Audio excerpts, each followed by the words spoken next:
Hi, Ed here from keywordspeopleuse.com, and I've got an exclusive time-limited offer for you. If you book a product demo with Keywords People Use, I'll give you a free 7-day trial of our standard plan, which allows you access to our new content optimization tool. This tool hooks into your Google Search Console data so we can find all the keywords you're ranking for and what pages are ranking. We then crawl your site content and use advanced machine learning techniques like embeddings and cosine similarity to find you content optimization opportunities that will quickly boost your impressions and clicks from Google. This new feature in Keywords People Use is already showing results for people using it. Don't miss out on the opportunity of a 7-day free trial. Just go to keywordspeopleuse.com/demo to book your slot.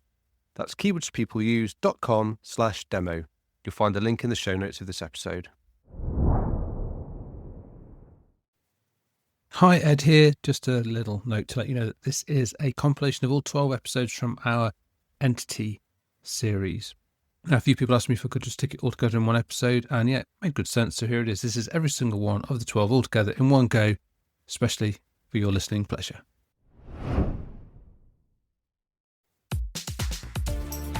Hello and welcome to SEO is Not That Hard. I'm your host, Ed Dawson, the founder of the SEO intelligence platform keywordspeopleuse.com, where we help you discover the questions people ask online and then how to optimize your content to build traffic and authority.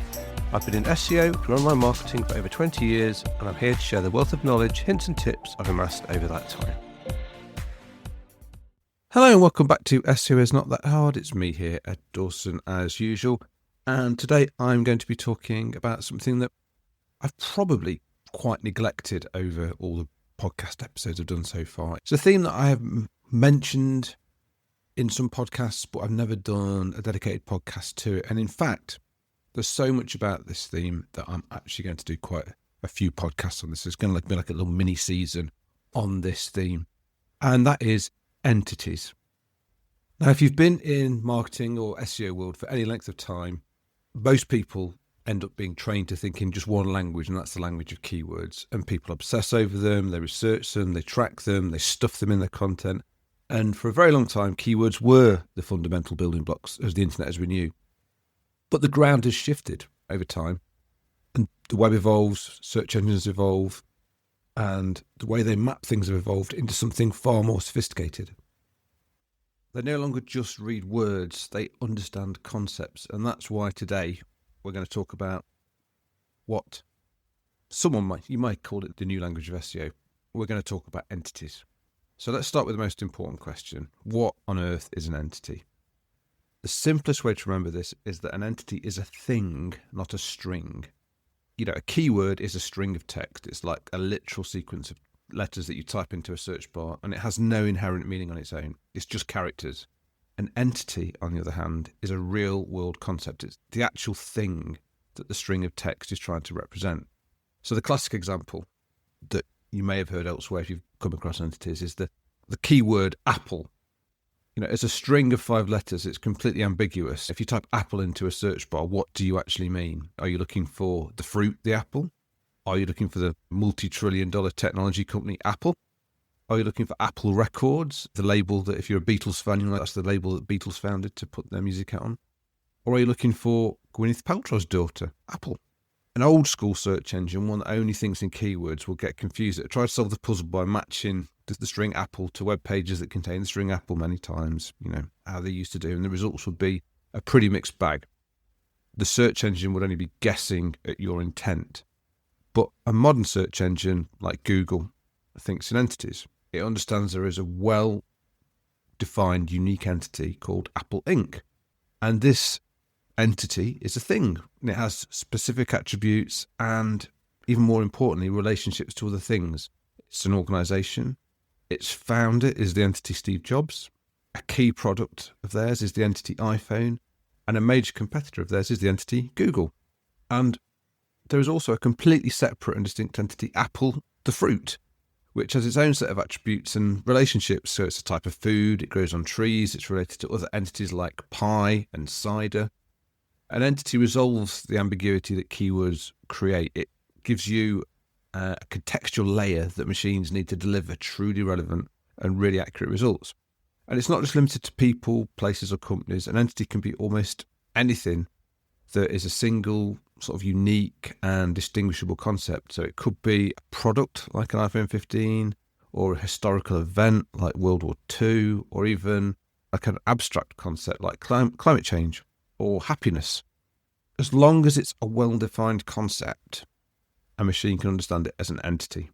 So the question that comes up is, why did this shift happen? Why did search engines move away from keyword model that worked for so long? The answer is that the technology behind them got just smarter. This wasn't an overnight change, but a gradual evolution driven by all the advancements in AI. And this is not just like the AI of LLMs. AI goes back, people have been researching AI a long way back. I mean, I remember back when I was studying computer science back in the late 90s, AI was something that we talked about at university then. It was an area of study.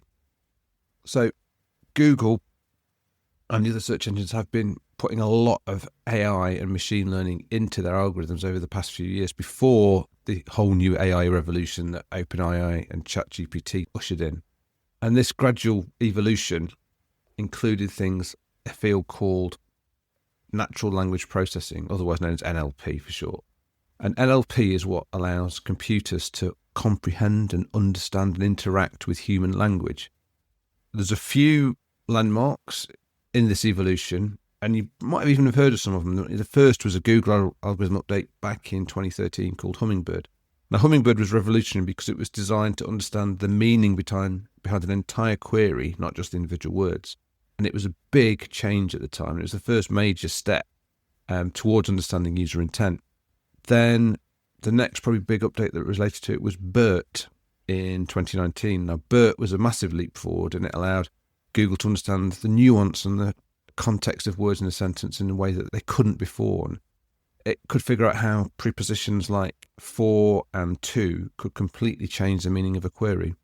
And these sort of technological leaps made the old way of doing SEO more and more obsolete. The tactic of keyword stuffing, just repeating your target keyword over and over again on a page, suddenly became useless. In fact, it becomes a negative signal because it starts to look unnatural. And search engines they're no longer indexing just keywords, they're trying to understand the world. And this represents a complete philosophical change in how machines view information. The old view was the web was a collection of documents, and the search engine's job was to rank those documents. The new entity-based view sees the web differently. The primary unit of information is no longer the document itself, but the real thing that the document is about.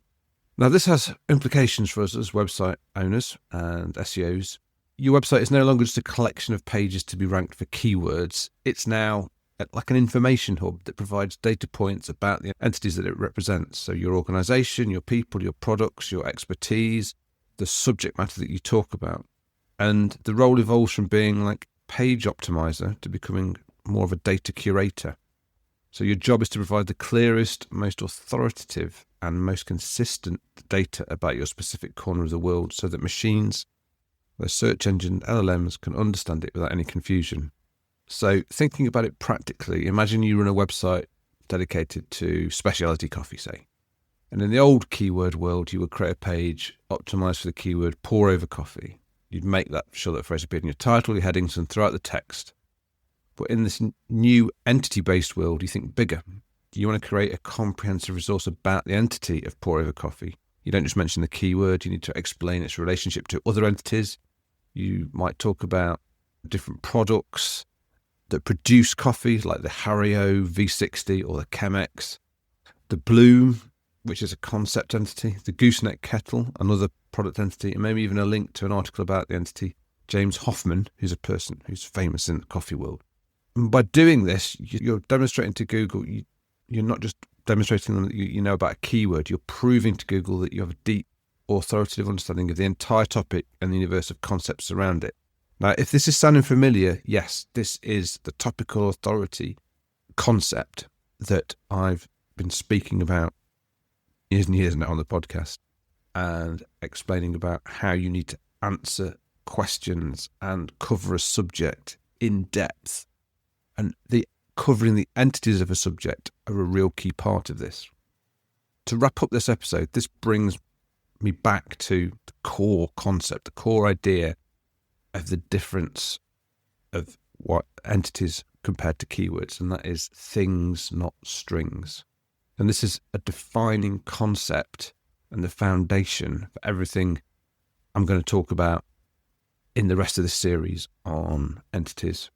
We're going to talk about how it's key to unlocking those sort of powerful knowledge panels you'll see in search results, to appearing in AI-generated answers, and to how to build durable, long-term competitive advantage that can't easily be copied. So before you listen to the next episode, I want you to think about these questions and what's important to your business, what things are important to your business in terms of what is your main organization entity, your main website entity, what are your main products or your services or your topics, who are the key people entities in your business or in your website or in your topical sphere, and what are the core concept entities in your industry that you solve problems for. Make a list of these things, even if it's just in your head. Think about what the entities are that you are involved in. If you have a site about music, if it's about guitars, you might start to think about the entities within that are important to you. So there's going to be types of guitars, models of guitars, there's going to be guitarists, there's going to be bands, there's going to be songs, all these entities that are really important. So think about this between now and the next episode, because if you start thinking about what entities are important in your world, then it's going to help you understand the future episodes going forwards.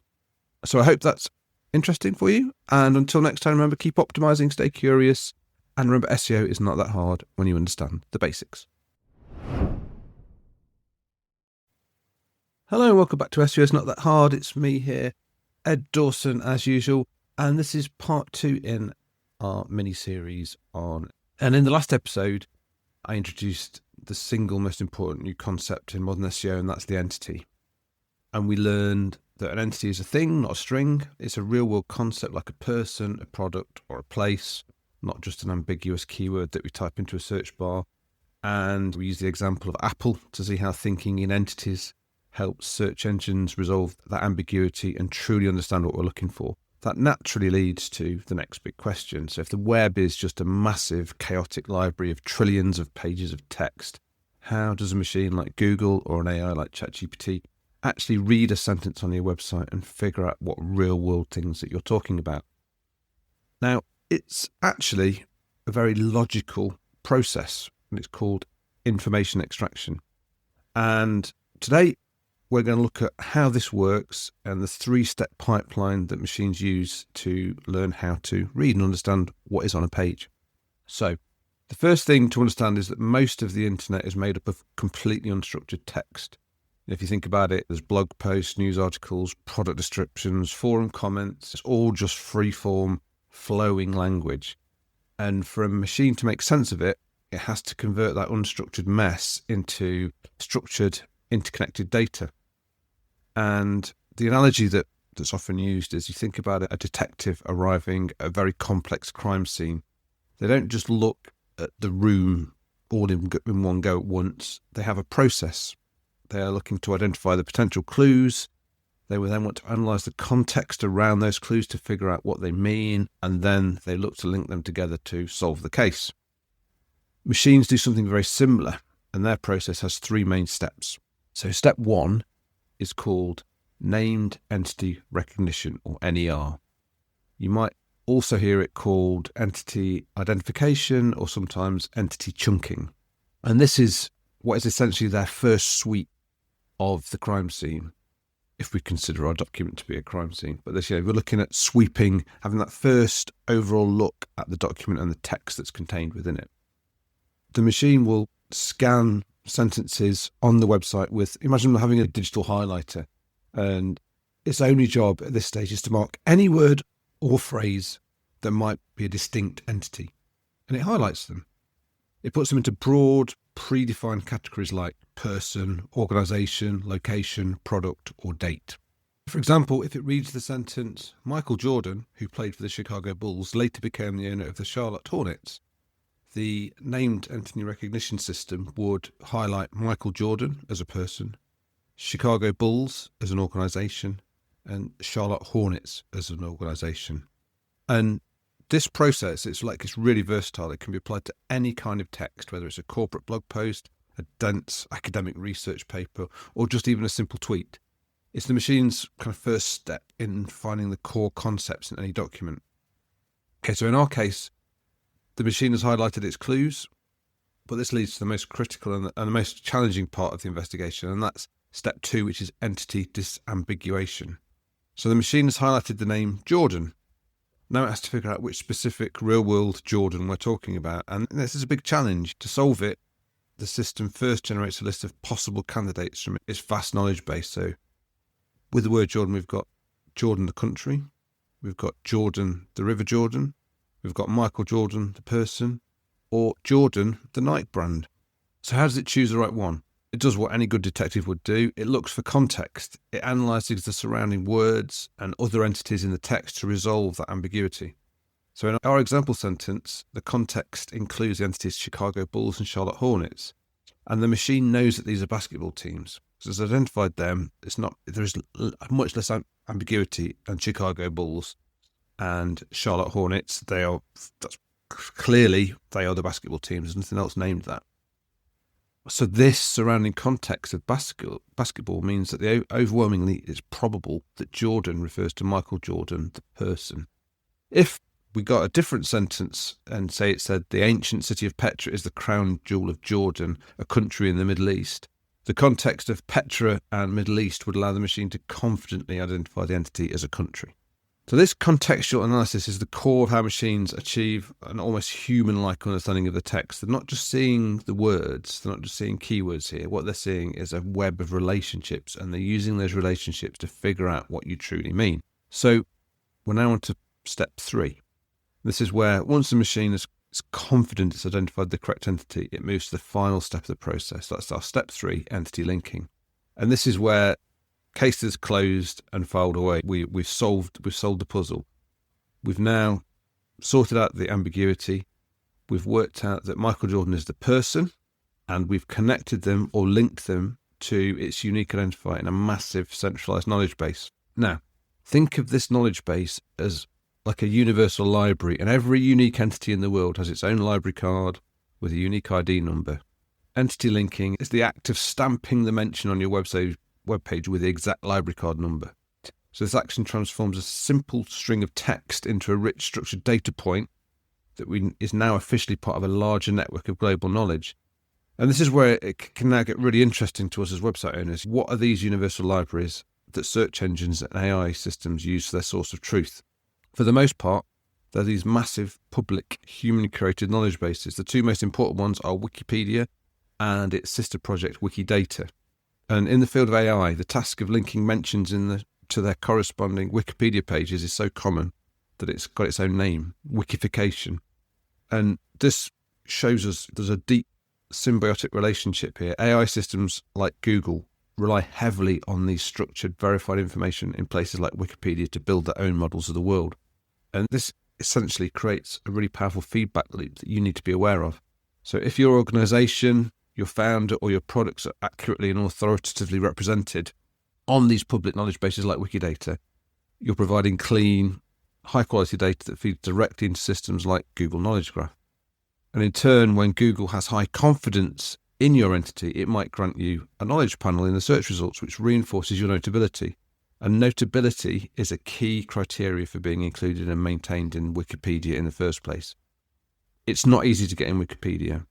So if you're working on smaller sites or smaller clients, don't get hung up on trying to get in Wikipedia or these data sets. It can be really hard, but it's still really important to understand these data sets because, as we'll see later on, making sure that if you're talking about an entity, that including those other related entities in your content is really important to boost the authority of your content. But yeah, please don't get hung up on trying to get in Wikipedia.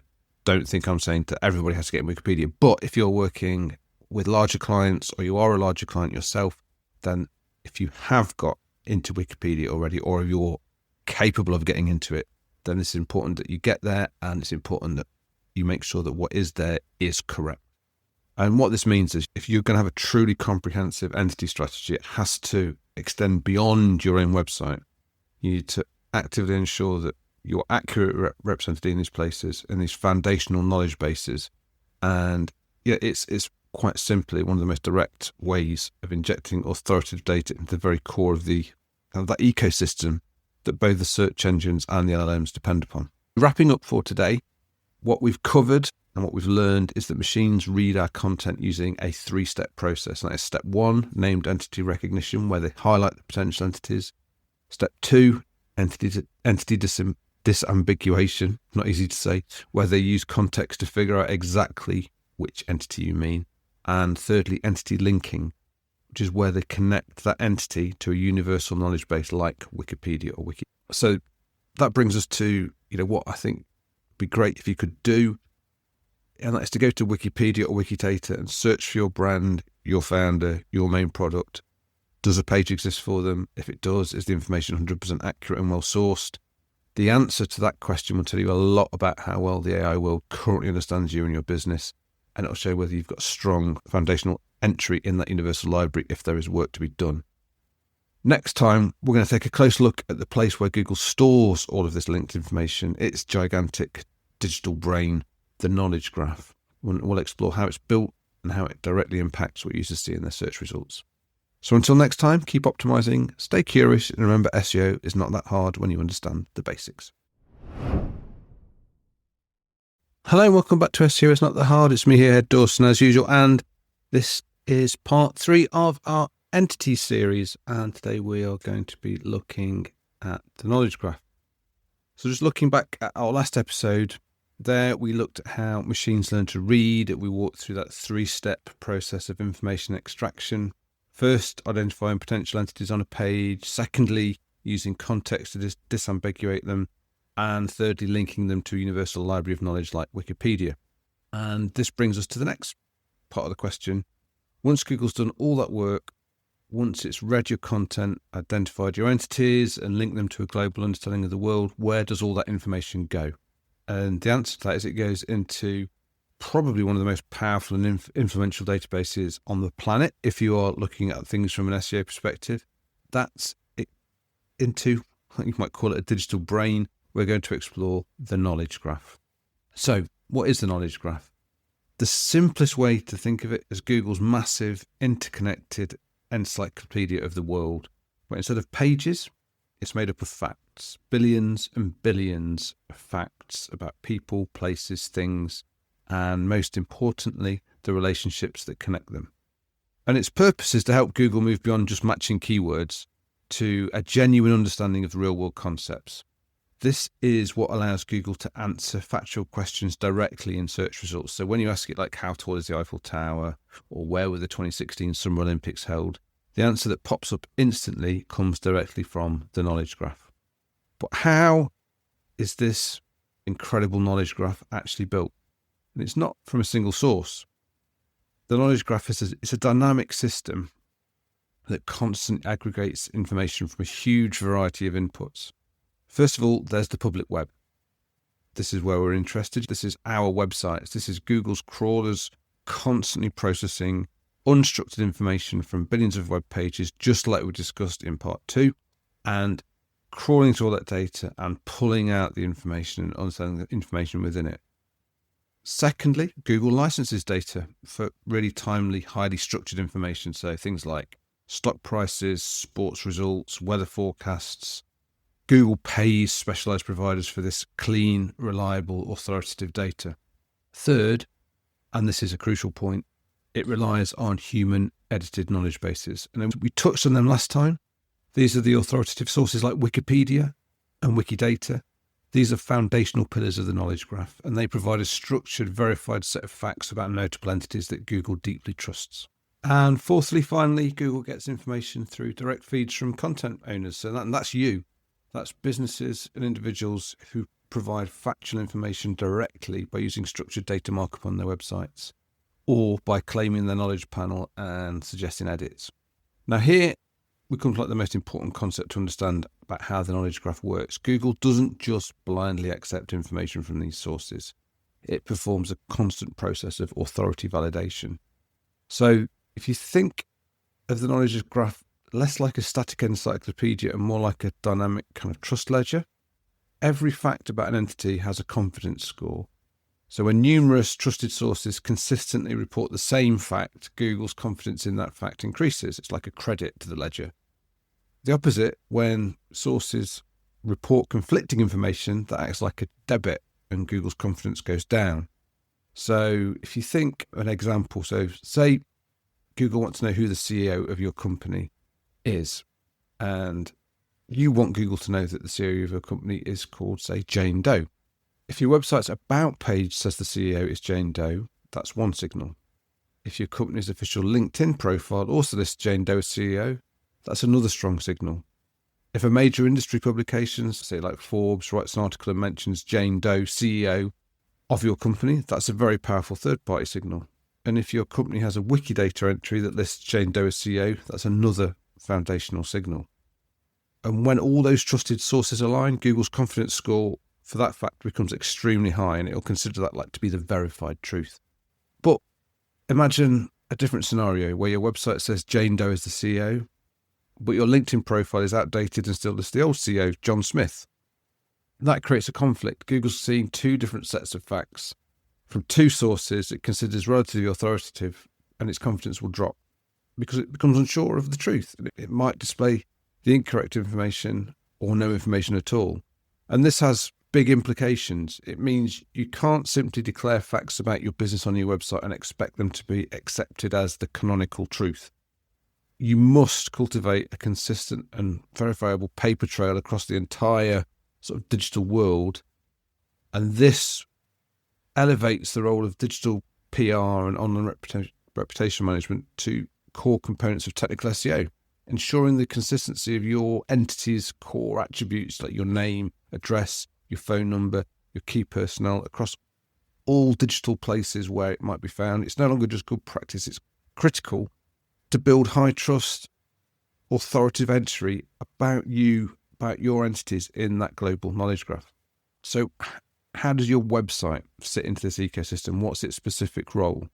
Your website serves as the primary and highly influential data source for the entities you directly represent, your company, your products, your people. The most direct way you can communicate with the knowledge graph is by implementing structured data using a vocabulary called schema.org. Now, I have spoken about this in other podcasts previously, but this should show you how it fits into the big picture. And I'm going to do a whole episode specifically on structured data and entities later in this series. But for now, you'd think of it as like a set of special tags you can add to your website's code that explicitly define your entities in a machine-readable format. It's like adding a label to your content that says, hey, Google, just to be clear, this page is about an organization, its legal name is this, its logo is this, and it dramatically reduces ambiguity for the search engines. And also by linking from your own content out to external or authoritative databases like Wikipedia, you can help Google further disambiguate your entities and firmly connect them to sort of this broader global graph. So this brings me to what I'd like you to go away and do after this episode, and that's to go and look at the knowledge panel. The inner workings of the knowledge graph are a black box, but its outputs are publicly visible on every search results page. And the most direct view of this that we have is the knowledge panel.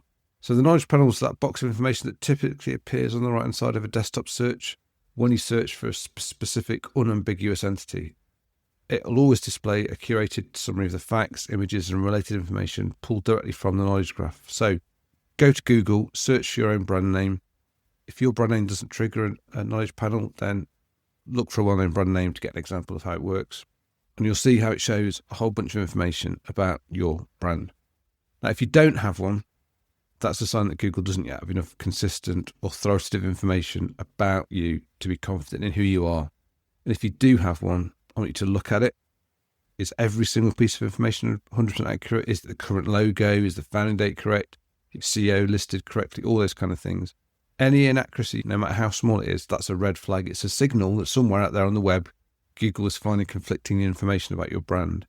And that panel is like your diagnostic tool. It gives you your first clue about where you need to go and start cleaning up data about your entities to make sure that you've got a consistent, trustworthy entity. Now, next time, we'll explore how a strong and accurate entity profile doesn't just get you a knowledge panel, it also makes you eligible for a wide array of other high visibility features that can help you really dominate the search result pages. So until next time, remember, keep optimizing, stay curious, and remember, SEO is not that hard when you understand the basics. Hello, welcome back to SEO is not that hard. It's me, Ed Dawson, as usual. And today we're on part 4 of our series on entities. In the last episode, we went inside Google's knowledge graph. We learned that it's a massive dynamic trust ledger, and it's constantly cross-referencing facts from across the web to build a confident understanding of real-world entities. We also learned that what the key thing is consistency. You need to ensure the information about your brand is accurate everywhere it appears online. It's critical for building trust with Google. So imagine you've done the work, you've cleaned up your online presence, you're providing clear signals, and Google is starting to build a strong, confident profile of your core entities in its knowledge graph. So what's the payoff? Why is this worth doing? Now, if you think the ultimate prize is just a number 1 ranking on Google, then, that's really not it. The game is so much bigger now. And this is just on Google, okay? A strong entity profile doesn't just help you rank, it makes you eligible to get pieces of prime real estate on the search results page that you're not going to get access to otherwise, in ways that go far beyond the traditional list of links. That's why today we're talking about what is beyond those 10 blue links. So I want you to think about the last time you searched for something on Google. Did the results page look like a simple clean list of 10 blue links? It's probably not. For years, that was the standard format. But the modern search engine results page, or SERP, it's dynamic, it's feature-rich environment. In fact, according to some data from August 2024, only just under 1.5% of Google's first page results were just plain blue links, something else. The other 98.5% were filled with what we call SERP features. And these features, like info boxes, image carousels, and direct answers, are the most direct and visible way that you will see the knowledge graph at work. Google's attempt to provide users with rich contextual information and immediate answers. And they're all powered by entities. Getting your brand to appear in these features is how you're truly going to get the most out of your SEO. So let's break down the most important ones. First up, the one we've touched on in the last episode, was the knowledge panel. And this is like the flagship. It's like the crown jewel of entity-driven SERP features. It's that large box of information that typically appears on the right-hand side of the desktop search results. Sometimes it'll be on the top. And it's almost like an official business card for your entity. And it's going to display a really curated summary of the facts, images, and other related information pulled directly from the knowledge graph. It's not pulling from a single web page. It's pulling that and synthesizing information from a huge variety of trusted sources like Wikipedia, your official website, social media profiles, and all sorts of places. And the appearance of a knowledge panel is an automated process. It's Google's way of saying that we've gathered enough consistent information about this entity, and we're really confident in its identity and attributes. The next one to look at is rich snippets, which you might also hear some people call rich results. And these are visual enhancements to a standard organic search result that display extra helpful information. And you'll see these all the time, even if you don't know what they're called. So things like star ratings under a product, that's a rich snippet. If you search for recipes and your cooking times, calories, and a picture before you even click, that's a rich snippet. If you see a price and an in-stock availability for an e-commerce item, then that's a rich snippet. And seeing those little expandable Q&A sections under a result, that's also an FAQ rich snippet. And these snippets are really valuable because they really make your results pop.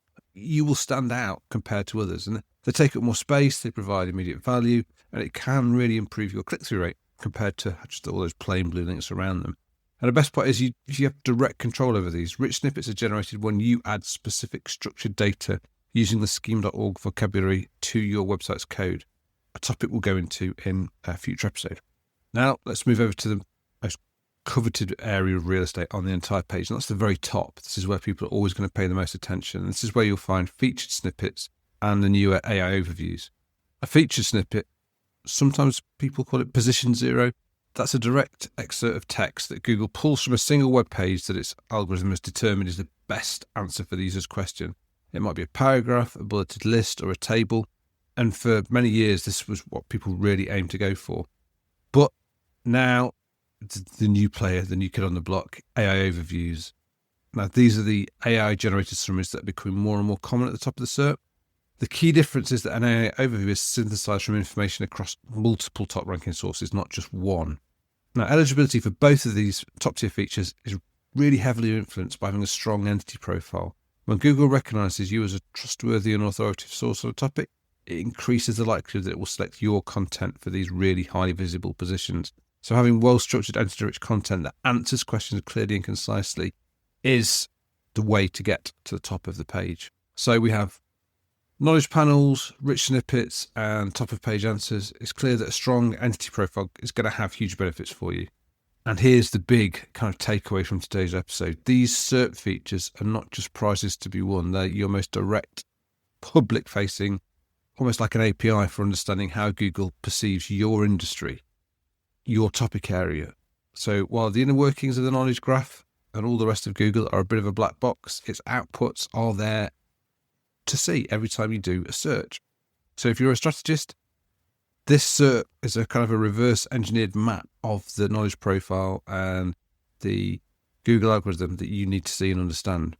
So you can use it to diagnose real critical questions. Which of my competitors does Google deem authoritative enough to grant a knowledge panel? What attributes and related entities does Google consider most important for my main topic? Look at the people also search for section for this. And most importantly, and one you're not going to be surprised me talking about, the specific questions that appear in the people also ask boxes. These are not guesses. This is Google telling you the exact questions and information needs of people and the subtopics people have around the query that you are searching for and your topic area. The answers to these questions, they will provide you proper data-driven roadmap for your content strategy, your schema implementation, and your entire entity optimization plan. So this brings me to what your takeaway, what you should go and do next from this is. Go to Google and search for your main product, your service, topic area, whatever it is that is important to you and your site. But this time, ignore the rankings. Instead, look at the features on the page. Who has rich snippets? What kinds are they? Is there a feature snippet on an AI overview, and what sources are they pulling from? What are the top 3-4 questions in the people also ask box? And obviously you can use keywords people use if you want to delve down further levels of that and write them down. You know, that isn't just a list of questions. This is your next content plan. It's handed to you on a silver platter by Google itself. Now, next time we're going to change up a bit. We're focused on how Google understands the world, but there is, you don't need me to tell you, there's a revolution happening with large language models. So next time we're going to look at how large language models like ChatGPT think and how you can optimize for the AI-driven future of search. So until next time, keep optimizing, stay curious, and remember, SEO is not that hard when you understand the basics. Hello and welcome back to SEO is not that hard. It's me here, Ed Dawson, as always. And today we're on to the next episode in a special series about entities. And that is part 5, and that is how ChatGPT really thinks about your brand. So far, we focused on understanding Google when it comes to entities. And we started by defining entities as what real world things, not strings, and how the search engines now prioritize those. And we looked at how Google reads our websites to identify those entities and then files that information away in its gigantic database, the knowledge graph. We learned that the knowledge graph is like a really well organized library with like catalog cards that detail the exact relationship between billions of facts. It knows Apple Inc. is an organization, and Steve Jobs is a person, and it knows the relationship between them is founder. But in the last couple of years, there's a new player on the scene, and it's really changed the conversation in SEO. And I'm talking obviously, of course, about the large language models, the technology behind tools like ChatGPT, Claude, Gemini, Perplexity. And these AI systems, they're not just another feature of Google. They represent what is really a fundamentally different way of processing and understanding information. And this brings up the really important question. If an LLM doesn't have a neat labeled knowledge graph like Google does, then how does an AI that only understands maths, essentially, actually represent a complex entity like your brand? So today we're going to look at that question. So we're leaving the organized library of the knowledge graph behind to venture into the sort of fascinating but very different mathematical mind of an LLM. So the first most important thing to understand is that an LLM is not a database, and this is a really crucial distinction. Google's knowledge graph is designed to be a database. It stores discrete verifiable facts. The capital of France is Paris. Steve Jobs was the founder of Apple. When you ask Google a factual question like that and it goes into the knowledge graph, it's finding the right sort of book, the right library book, the right part of the database, and it's bringing you back and reading you a fact from that book that it is convinced of. An LLM doesn't work that way, okay? It's not retrieving stored facts. Well, fundamentally, an LLM is a giant, really incredibly sophisticated statistical prediction engine. It's been trained on a colossal amount of text from the internet, from books, from articles, from all over, and its primary function is to do one thing, and that is predict the next most probable word in any given sequence. So when you ask ChatGPT what is the capital of France, it doesn't know the answer in the way that a database does. Instead, what it's done is it's analysed countless documents where that question appeared, and it has learned that the most statistically probable word to follow that sequence, the capital of France, is going to be the word Paris. It's completing a pattern. It's not retrieving a fact. And it might sound like a small difference, but this really is fundamental to the whole difference between LLMs and everything that came before. It's what gives the LLMs their most incredible power, but it's also what gives them its most dangerous flaw. So to get our heads around this, we really need to understand how an LLM represents meaning itself. So how does a machine that only understands numbers learn the meaning of our entities? It does this by creating a universal map of meaning, and this is where we connect the dots together. So the process starts by breaking our language down into a format the machine can use, and it takes our text and it splits it into smaller units called tokens. Then each token, whether it's a word, a phrase, or a whole entity, is converted into a long list of numbers. This numerical representation is called a vector embedding. And this is the answer to the question. Okay, the vector embedding is the LLM's internal representation of an entity. It's the semantic core, the backbone that transforms a real-world concept into a string of numbers that the model can actually process. So think of it like this. So imagine you wanted to create a map of every concept in the world. To place a concept on that map, you need a set of coordinates. And a vector embedding is essentially a set of highly complex coordinates for an entity. But instead of, obviously, in a normal graph, we just have two coordinates, the x and the y, or like the longitude and latitude on a map. These vectors instead can have hundreds or even thousands of coordinates, and these are the dimensions that it is represented in. And each represents a different feature or attribute of the entity's meaning. So by that we mean once every entity has its coordinates, the LLM can then place it as a point on a vast multi-dimensional map. And this map is called a latent space or a vector space. And the way this map is organised is what allows the AI to understand our world. So the model's training process organises this space so that entities with similar meanings or entities that frequently appear in similar contexts are positioned close to one another. So the point on a map for the entity king will always be very close to the point for queen. The point for dog will be near puppy and canine. And crucially, for sort of disambiguation of similarly named entities, if you have the entity for the point of a bank in a financial context, so a bank where you can get cash, open a bank account, that will be in a neighbourhood with the words, the entity's loan and account. The point for the entity bank, when we're talking about a riverbank, will be completely different region of the map, and it will be close to terms like stream and shore. So the model, by doing this, learns to create different vector embeddings for the same word based on the other entities surrounding it. That provides it with that semantic context. But it gets even more incredible. The model doesn't just learn the proximity of terms, it learns relationships. So the distance and direction, it's like literal vector math. So that distance and direction between king and queen will be remarkably similar to the mathematical relationship between man and woman. So it's learned the concept of gender as a direction on its map. Likewise, the vector relationship between the entity France and the entity Paris will be very similar to that between Japan and Tokyo, or the UK and London. What it's done there is it's learned the concept of a capital city. And this geometric arrangement of entities is how the model captures deep context and nuance and the semantic relationships without needing a formal human-built knowledge graph. It's built its own map of meaning based purely on those statistical patterns in the data it was trained on. So, if an LLM is a prediction engine using a giant map of meaning, how does it reason? Its reasoning process is completely different from the logical deduction of a traditional computer. It's more like reasoning by analogy and probability. So when you give an LLM a prompt, it converts your words and the entities within it into a series of vectors to find its starting location on its map.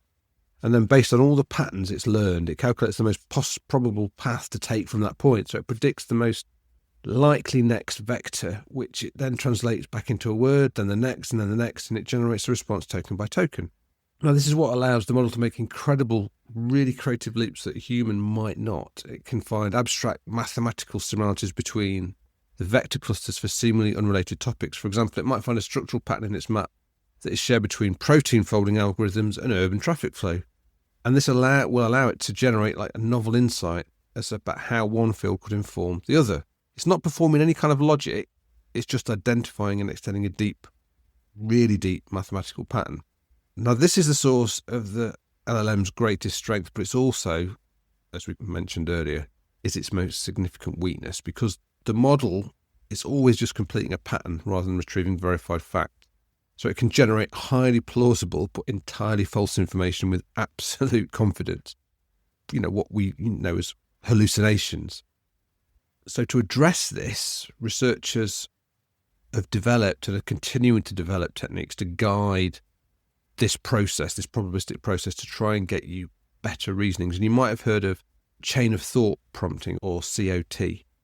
And this is a technique where you explicitly instruct the model to think step by step before giving a final answer. And this is what most of the LLMs now do out of the box. And what it does is it forces the model to break complex problems down into sort of smaller intermediate steps, much in the way that a human might process and work out how to perform a task that requires any kind of logic. And this is a way of putting guardrails onto that pattern matching LLM brain to steer it towards hopefully more logical and more accurate conclusions. So bringing all that together, today what we've covered is how LLMs like ChatGPT have a completely different architecture for knowledge than Google's knowledge graph. They're not databases of facts, they're probabilistic prediction engines.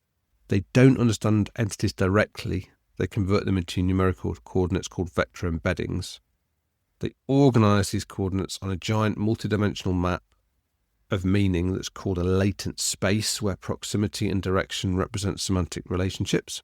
And they reason by navigating this map and finding the most likely path forward, which allows for incredible creativity, but also opens up the door for those factual errors, those hallucinations.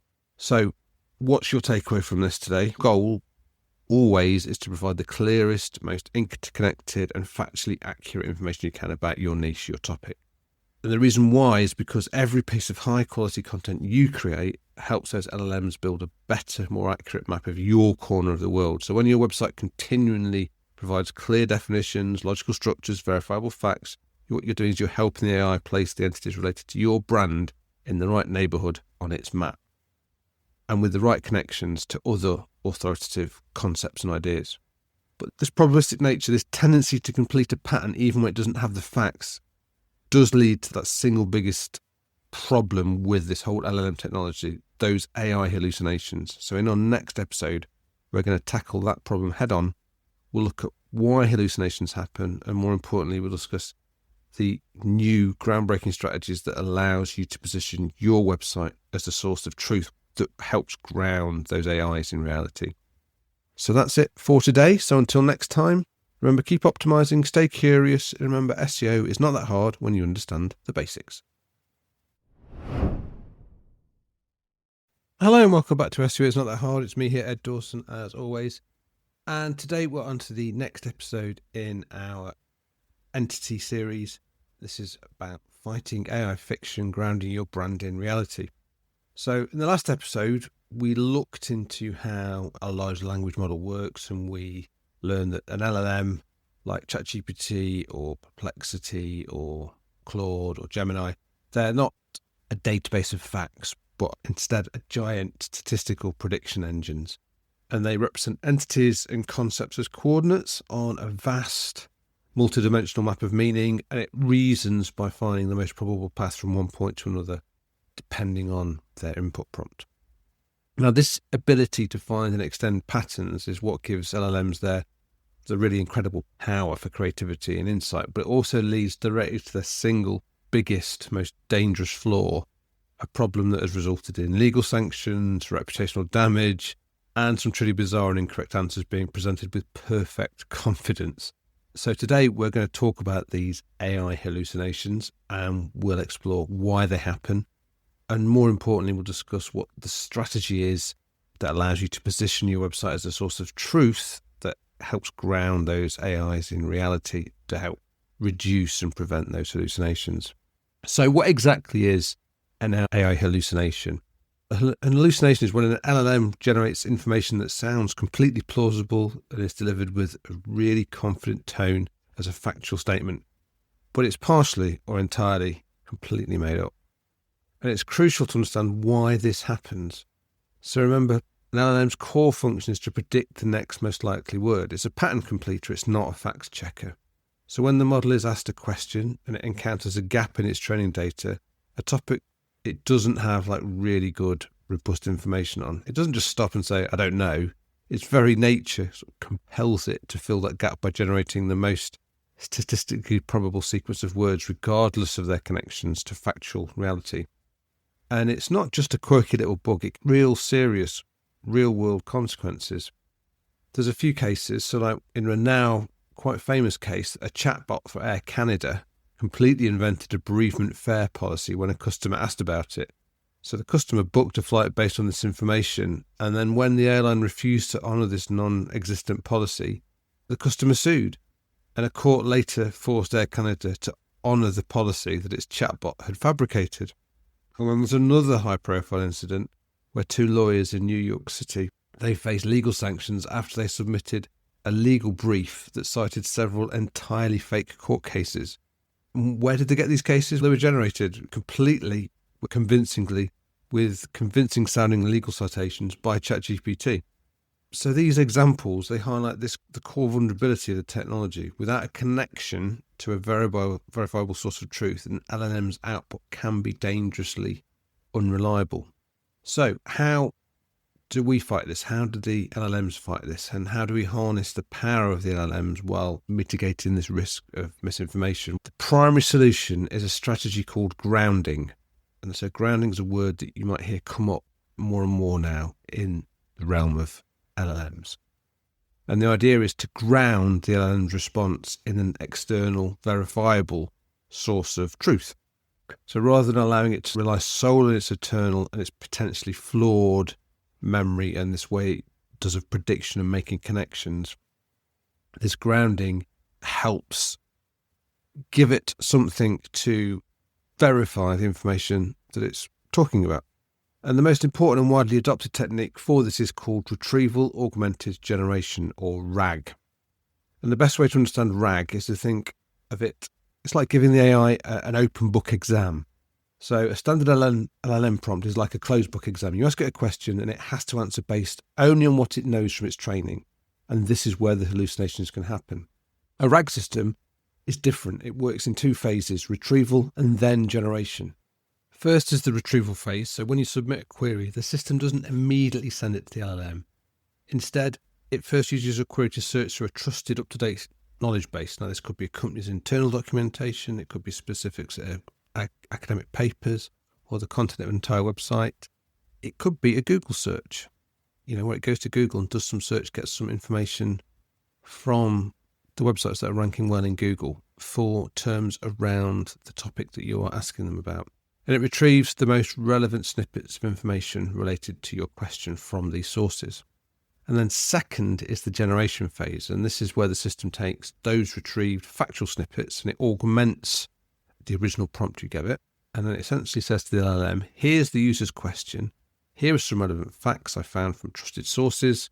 Now, using these facts, please generate an answer. So this simple, powerful process really does massively improve things. It forces the AI to base its answers on the provided verifiable content, dramatically reducing the chances of hallucinations and ensuring that information is current. And this is where everything we've been talking about in the series comes together for you as a website owner. So in a world powered by RAG systems, what is the most valuable asset? It's the book that the AI uses for its open book exam. It's the trusted external knowledge base. And for your industry, your website has the potential to be that definitive source of truth. And this is why factual accuracy and unambiguous language are becoming really much more important on the web. Vague marketing claims, they're not only unhelpful to users, they're poison for AI systems. An LLM can't reliably parse and understand a statement that says our product offers unparalleled performance. It's subjective. It's nonsense. It contains no verifiable information. But a statement like our product processes data at 10,000 records per second, a 20% improvement on the previous version. Now that's much, much better. It's clear, it's factual, and it's unambiguous piece of data that a RAG system can retrieve and use to answer a user's questions with much more confidence. And this is where entities play a really critical role. So when a user asks a question, the RAG system uses entity linking to identify the specific concepts that need to be looked up in the knowledge base, ensuring that retrieved information is highly relevant. So a well-structured website, which is rich with clearly defined entities, makes this retrieval process faster and more accurate. Now, there are other more complex strategies that the LLMs use, like post-processing systems they'll extract all the factual assertions that the LLM's made from its output, and it'll then compare that against ground truth sources. So it's in effect doing the same thing in reverse. But the principle's the same. It's connecting the AI to verifiable sources of facts. So let's come out and look at the bigger picture. This isn't just about optimizing for public chatbots like ChatGPT. The widespread challenge of large language model unreliability is creating what some are calling a new authority economy. And in this new economy, the most valuable digital assets are no longer just high traffic websites, clean, well-structured and verifiable databases of entity-based knowledge. So businesses everywhere are building their own internal and external RAG systems to power their customer service bots, their internal search tools, and things like data analysis pipelines. And when they build these systems, they will point their data sort of ingestion pipelines towards sources that they deem authoritative and trustworthy. So a website that really meticulously structures its content ensures factual accuracy and clearly defines its entities is, in effect, it's going to transform itself from a simple marketing channel into a really premium machine-readable data source for its specific niche. So by optimizing for entities and accuracy right now, you're not just improving your visibility in current search engines, but you're really setting yourself up for your brand to become really foundational in an AI-driven economy. So the brands that are most consistently and authoritatively cited by these systems will become the default go-to places for answers. So this brings us to what I want you to really think about between now and the next episodes. I want you to look at your most important pages on your website with your kind of AI fact checker hat on. So it could be your homepage, could be your about us page, or it could be your key product or service pages. And just read through it and see if you can find one or two sort of vague, subjective marketing claims.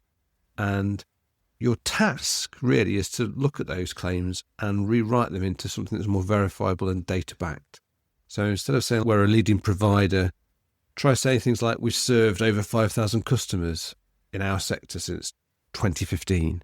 Or instead of saying our software's incredibly fast, think about saying things that are much more verifiable, like our software returns a search query in under 200 milliseconds. And this exercise, it'll start training you to think about your language that you use in verifiable facts rather than in vague, subjective sort of non-realities. And that's the kind of language that AIs are going to, and customers are going to start trusting. So now this is the end of the theory part of entities. Next, what we need to do is to start look at how we can actually get practical.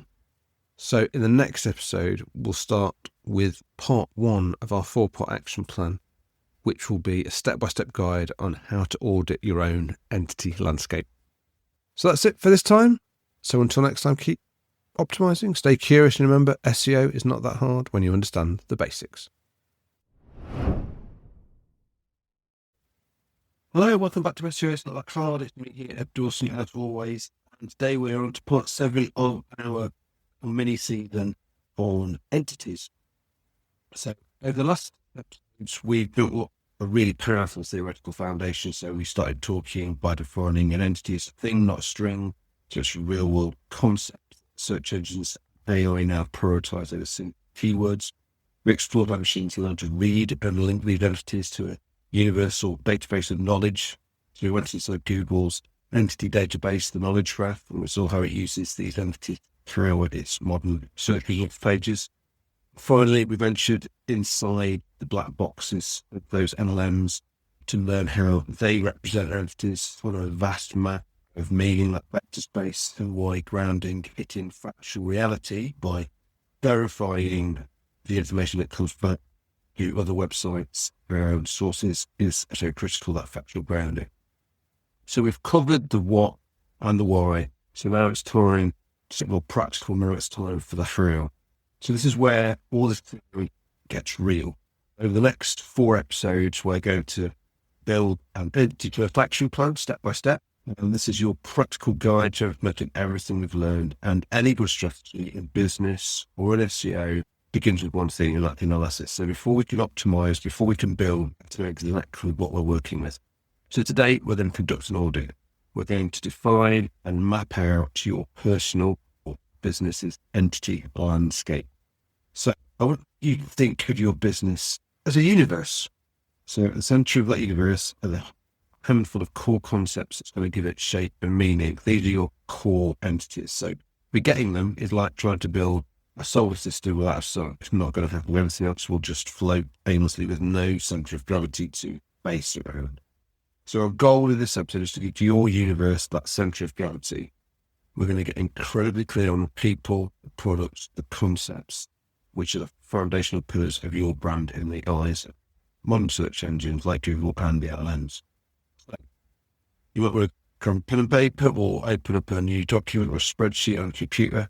We're going to go through this together. The process is really straightforward, but the clarity it provides can be real-oriented and can really set the game apart. So we're going to break down your entity universe into 4 key categories, or what we can call the 4 pillars.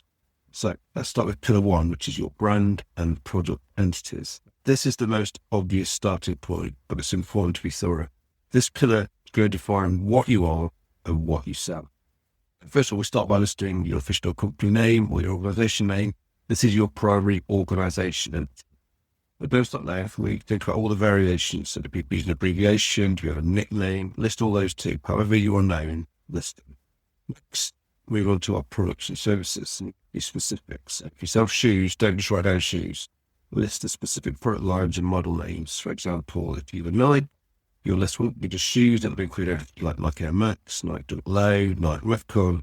Each of these is distinct entity and it's got its own audience and search intent for different people, different groups of people, tend to gravitate towards different shoes. So this is where you list any sub-brands or partner brands that you're closely associated with, such as tech companies. You want a specific name of your flagship software, or for a restaurant, what the name of your signature dish. So take a minute, just jot down sort of 5 to 10 of the most important brand or product entities and be as specific as you can. This list forms kind of a commercial core to your entity landscape as you're defining it. So that moves on to pillar 2, your people entities. Now this pillar is really important, especially today where expertise and trust are much more important than ever.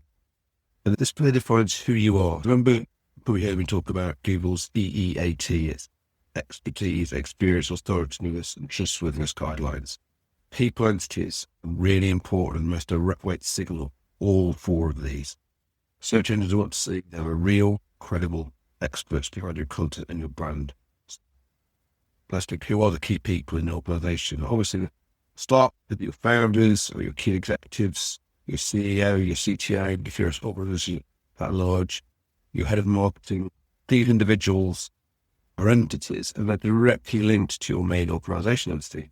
Next, probably the most important ones, these are your subject matter experts. Identify who the people are who are actually writing your blog posts, hosting webinars, speaking at conferences, the people who, the real authors, experts in the products and services that your business are involved with.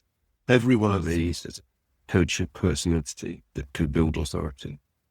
And then think about anyone in your company who has a public-facing role and is recognised for their expertise. You actually clearly identify these people on your website.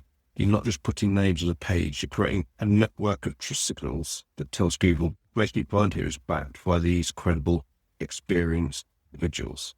So go ahead, with the key people associated with your brand. Even if it's just you as a solo founder, you are a critical entity. If you're a solo founder, you are the most critical entity. This moves on to pillar 3, your service and concept entities. So this is where we're moving away from physical, concrete things into more definitions. So this pillar defines what you know and the problems that you solve. So for a service-based business, this is straightforward. It's a specific service you offer. So like a digital marketing agency, wouldn't just be an agency. Its service entities would be search engine optimization, pay-per-click advertising, content marketing, whatever the specialities of the specific services are that you offer. And you could potentially break those down within as well. So within search engine optimization, you might be a link building specialist, or you might be a content specialist, or you might be a technical audit specialist. You can break down within these. And this pillar also includes concept entities. Now, these are broader ideas. They're like things like theories of industry topics that the business is left with. These are often the things that customers are searching for when they don't yet know what they need your specific product. So let's go back to coffee example from episode 1. The product entities for the coffee beans, the brewing equipment, but the concept entities are things like espresso, pour over, Sumatra, and barista. A website that demonstrates deep knowledge of these concepts is going to be seen as a proper authority in the coffee world. For a financial advisor, though, the service entities might be retirement planning or wealth management. The concept entities would be, during the US, they'd be like 401k or Roth IRA, more widely like investment strategies and market volatility. All things that you could be talking about. All these are all entities that you're talking about on your website.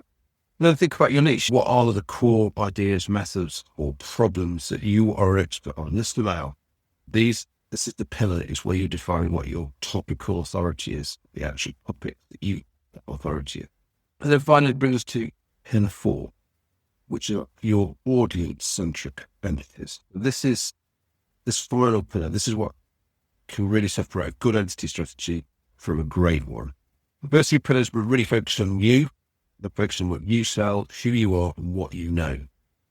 This pillar is really focused entirely on your audience, and it defines what they care. And this is one I've talked out really for the past 2-3 years on this podcast. Understanding your audience, understanding the language they speak, questions they ask, and how to address their needs. And this means you need to identify the entities that are most relevant to their interests, even if they aren't directly related to your product. So how do you find these? You've got to go and search for them, okay? You can go to online communities where your audience hang out, what they're talking about on Reddit and Quora, or in other industry forums. The topics of the discussions are your audience-centric entities. Go to Google, type in one of your core concept entities, and then scroll down to the people authorized box. Google's literally giving you a list of the related entities and questions your audience has. And obviously, a little tip, if you know a bit about me, if you've listened to the bits at the end of this podcast, go to qspeopleuse.com, put in your core concept entity, you will get back a whole drilled down list of 30, 40 questions from those people authorized questions. We've also got the Google and Quora, the Reddit and Quora searches and various searches where you can find those questions. So QSP is perfect for this. Well, again, you don't have to use it. You can just implement it. And then finally, think about the pain points your customers have before they find you. So a company that sells project management software, they might find their audience is interested in entities like team productivity, combating burnout, and remote work best practices. So by creating content that addresses these audience-centric entities, you're going to meet your customers where they are. You're going to prove that you understand their world, not just your own. And this builds trust and it draws them into your universe long before they're ready to make a purchase. I'll take a few minutes to brainstorm some of the topics and concepts that matter most to your target audience. Okay? Do that research, find out the question they're asking. So that's all 4 pillars. Let's bring them together. So just as a reminder, we have number 1, the brand and product entities. So what you are and what you sell. Secondly, you have your people entities, who you are and who your experts are. And you've got your service and concept entities, what you know and the problems you solve. Fourthly, finally, you've got your audience-centric entities, what your audience cares about, questions that your audience trying to get answered, the problems they're trying to solve. And yeah, this brings us finally to your next steps for this week. So this is probably the most important piece of practical work I've suggested that you do so far, and that is always take that document or spreadsheet you built up while listening through this.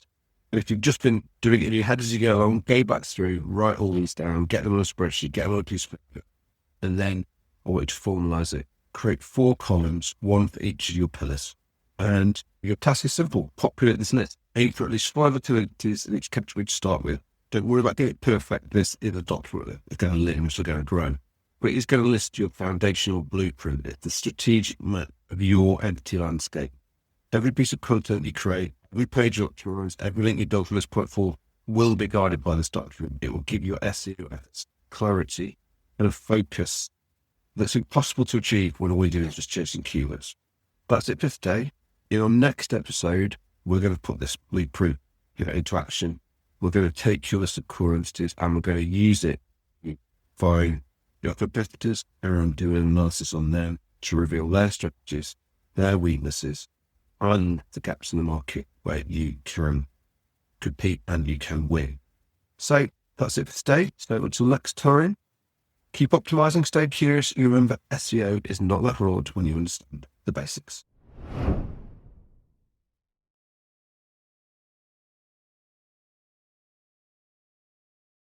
Hello, welcome back to SEO. It's not that hard. It's me, Ed Dawson, as always.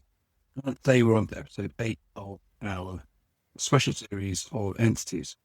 And then today we are going to look at distances. But let's just look back. So last week, what we did was the kind of first foundational work around using entities. We conducted an internal audit. We mapped out your business's unique entity landscape across 4 key pillars: your brand and products, your people, your core concepts, and the topics your audience cares about. So you now should have that blueprint, a strategic map of the concepts that define your universe, entities that are important to your business, to your topics, to your website. So if you haven't done that exercise yet, I'd highly recommend pause here, go back to episode 7, and list you create there as an essential tool that you're going to need for today's mission. Because today we're going to tune outwards and we're going to look at your competition and take that blueprint to really dive into what's going on with your competition. So we're going to through analysis on your type to like espionage or spying on your competitors is what we're looking at.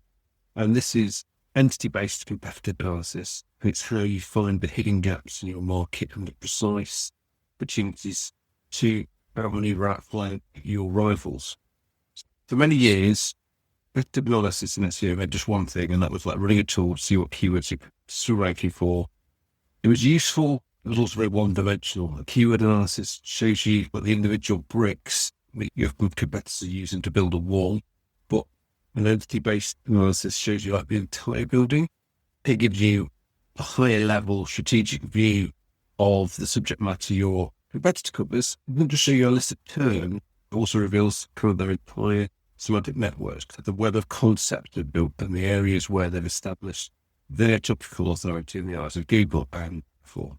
So essentially LLMs.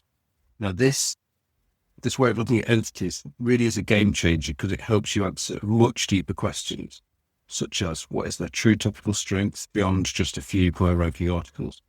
What are the precise topical gaps that enforce an entity that you've missed or only covered superficially? And also, how do they structure their content and internal links around their core entities to signal that authority to the search engines. The answer to these questions provide proper data-driven roadmap for creating more comprehensive and authoritative content that can help you leapfrog them in the search results, which is what you want. How do you actually do this? It might sound complex, but I'm going to walk you through a simple 4-step process that anyone can follow.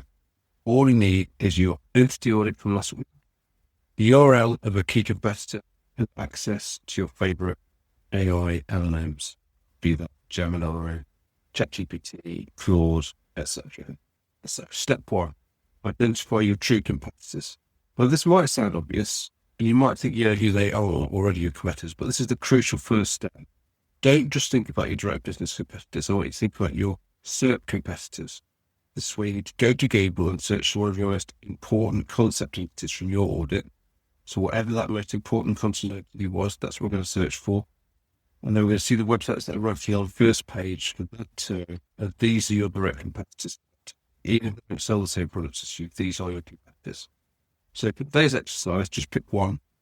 It could be your main business rival, or it could be a blog that really dominates the search results for the topic you want to own. We need to go to the search, find that one main business. Then step 2, we need to gather the data. And this again, it's very simple. Just go to your competitor's choose website, pick one of the most important pages. It could be their home page, it could be a major service page, or it could be a popular blog post, whichever one they're really relatively well for on that core concept of yours. And I'll simply just copy the main body of text from that page. You want to get at least the main heading, H1, subheading, H2s, history, progress, content. The more you can get really, the better. And this is the core information that a search engine or an LLM will analyze to understand if this page is primary. And you want to paste that into a blank document or have it ready on your clipboard.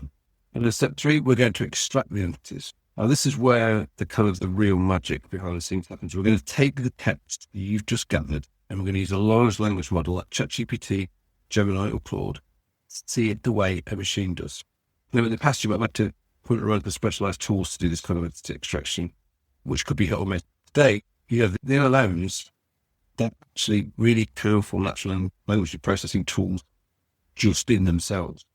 And it's probably a tool, I imagine that most of you be anyway, so it's really the simplest way of doing it. LLMs are really good at main identity recognition because it's a whole part of how they were trained to understand language. Open up whichever one is your favorite, and then I give you a specific prompt you can use, and you can copy and paste this directly. I'm going to read it out, but I will also put it in the show notes, copy out of this. Here's the prompt.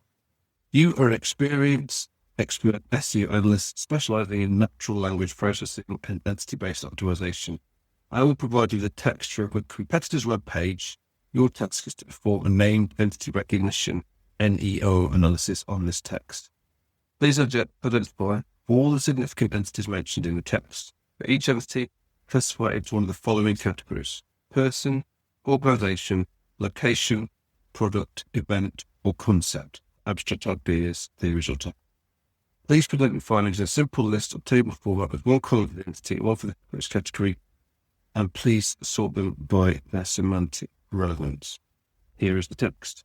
And now we then would paste the competitor's text in there.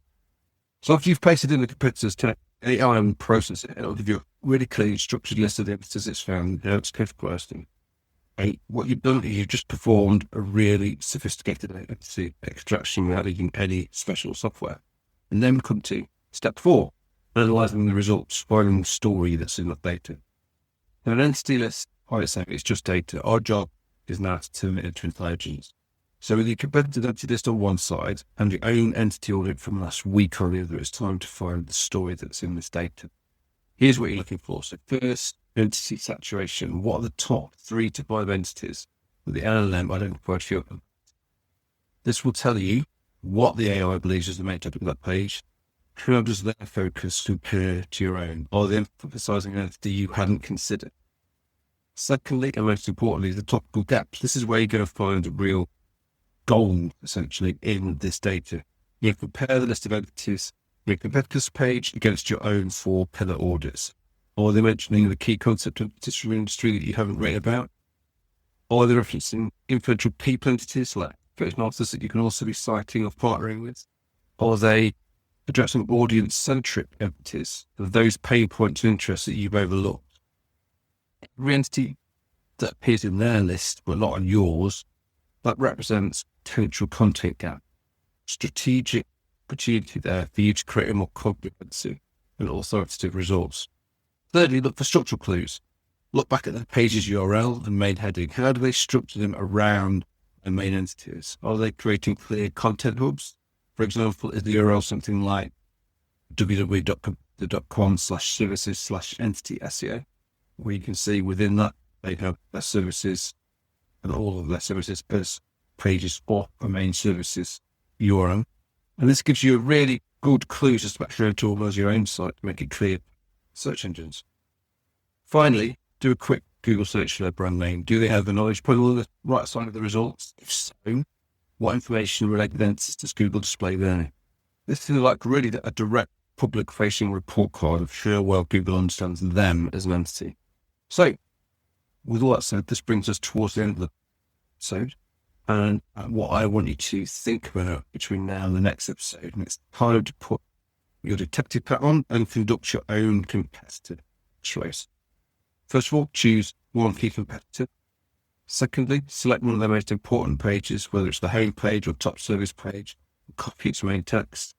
Use your favorite LLM, the prompt I give you to extract from that text, which is also in the show notes.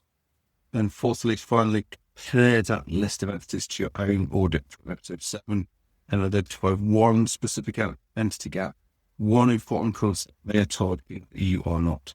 And write the entity down, because this is going to be the seed for our next project. So, in the next episode, we're going to take the gaps you've uncovered and learn how to build deeply authoritative, expert level content. That's not only going to fill those gaps, but also going to help establish you as a new leader on that topic. So that's it for today. Until next time, keep optimizing, stay curious, and remember, SEO is not that hard when you understand basics. Hello and welcome back to SEO Is Not That Hard. It's me here, Ed Dawson, as always. And today we're on to episode 9 of our series on entities. So far, we've come quite a long way on this entity journey. We started by defining entities and understanding how machines read our content. We've explored Google's knowledge graph and inside how LLMs work. And in the last 2 episodes, we got practical. We conducted an internal audit to map our own entity landscape, and then we used that map to perform an analysis on our competition, identifying the strategic entity gaps in our market, in our topic area. So now you should have a specific entity written down, that concept that's crucial to your audience, but it's one that either you or your competitors are either ignoring or covering poorly. Now, this is your opportunity. But how do we pick up on this opportunity? It's not enough just to write an article about that topic. The old way of doing SEO, sprinkling a keyword into a 500-word blog post, that's dead. It's just too simplistic, and it doesn't really help Google or the LLMs understand what you're about. To win nowadays in the world of entities and AI, we need to do more. We need to build authority. So today we're going to learn how to create content that signals deep expertise and really undeniable authority to both your users and to the machines that guide them. We'll cover the strategic models and principles that are going to transform a simple website into a trusted go-to resource in its niche. So the first and most important shift we need to think is to stop thinking in terms of individual pages and start thinking in terms of interconnected topics. So for years, the standard SEO advice was to create one page for one keyword, and this just led to websites that were essentially a collection of disconnected, siloed articles. You'd have a page on running shoes, another on marathon training, a third on injury prevention, and they might not even link to each other. And this structure, it just doesn't demonstrate deep expertise. It just shows you've targeted a few keywords. The new entity first model is called the topic cluster, or sometimes the hub and spoke model, you might hear it called also. So you've got to imagine you're building a small focused library on your website for each of your core entities. Instead of just writing like a single sort of short pamphlet, you're essentially going to create a little library around that topic cluster area. This model has got 2 key components. First of all, you might have heard me mention these before on the podcast. You have the pillar page. This is the hub around this topic cluster. It's going to be a broad comprehensive long-form piece of content that will provide a complete overview of your core entity. So if your entity is content marketing, your pillar page will be the ultimate goal. It'd cover the definition, the history, the key strategies, the metrics, everything from a high level. It's really like a foundational resource that introduces a user to the entire topic. Secondly, we then have cluster pages. Now, these are like the individual books in a library. So if the pillar page is our library with a welcome area that's got the signpost to all the different topic areas within that cluster, the cluster pages are like the individual books. Or if you're linking in terms of hub and spoke, they're the spokes of your wheel. And these are more specific, in-depth articles that will explore subtopics or the sub-entities related to your pillar. So, for example, with our content marketing pillar, the cluster pages might be how to create a content calendar, beginner's guide to SEO for blog posts, or 10 ways to repurpose your existing content, or measuring content ROI. Now, here's the crucial part. It's going to be the linking structure. So the pillar page links out to every single one of its cluster pages. And just as importantly, every single cluster page links back up to the pillar page. This is going to create a tight, logical, semantically rich web of internal links. And what this does is it signals to a search engine, it signals that you haven't just written one article about content marketing, but you've created a comprehensive, organized and interconnected resource that demonstrates a true mastery of the subject area. You're not just an expert on a keyword, you're an authority on a topic. And this is one of the most powerful ways to build topical authority today. Okay, so we have our structure. We're going to build a topic cluster. But what do we put in that content to make it truly, properly authoritative? Simply mentioning an entity or entities is not enough.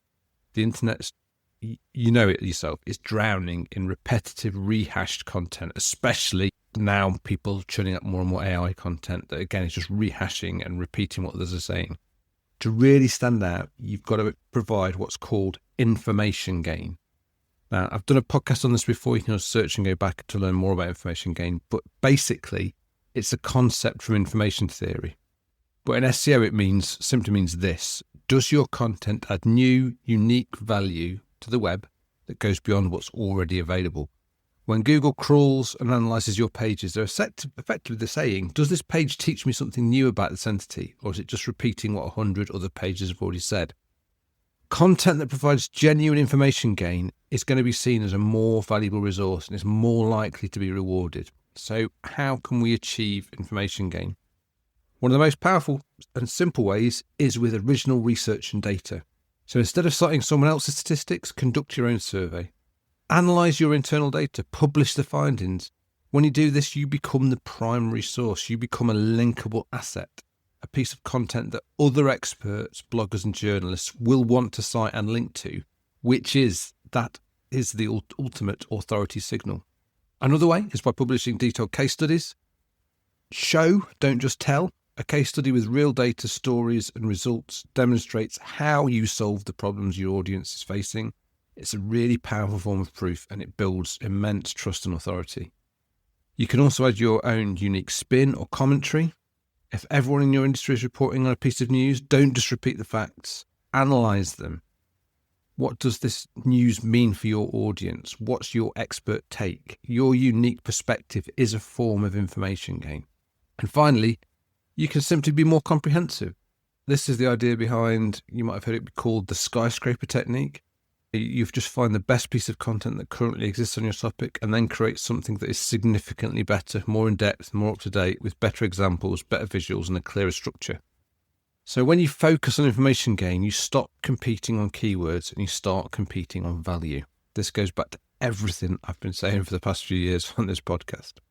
So this brings us to the framework that ties all of this together, and you've going to have heard of it before. It's Google's set of quality guidelines encapsulated in that acronym EEAT, which stands for expertise, experience, authoritativeness and trustworthiness.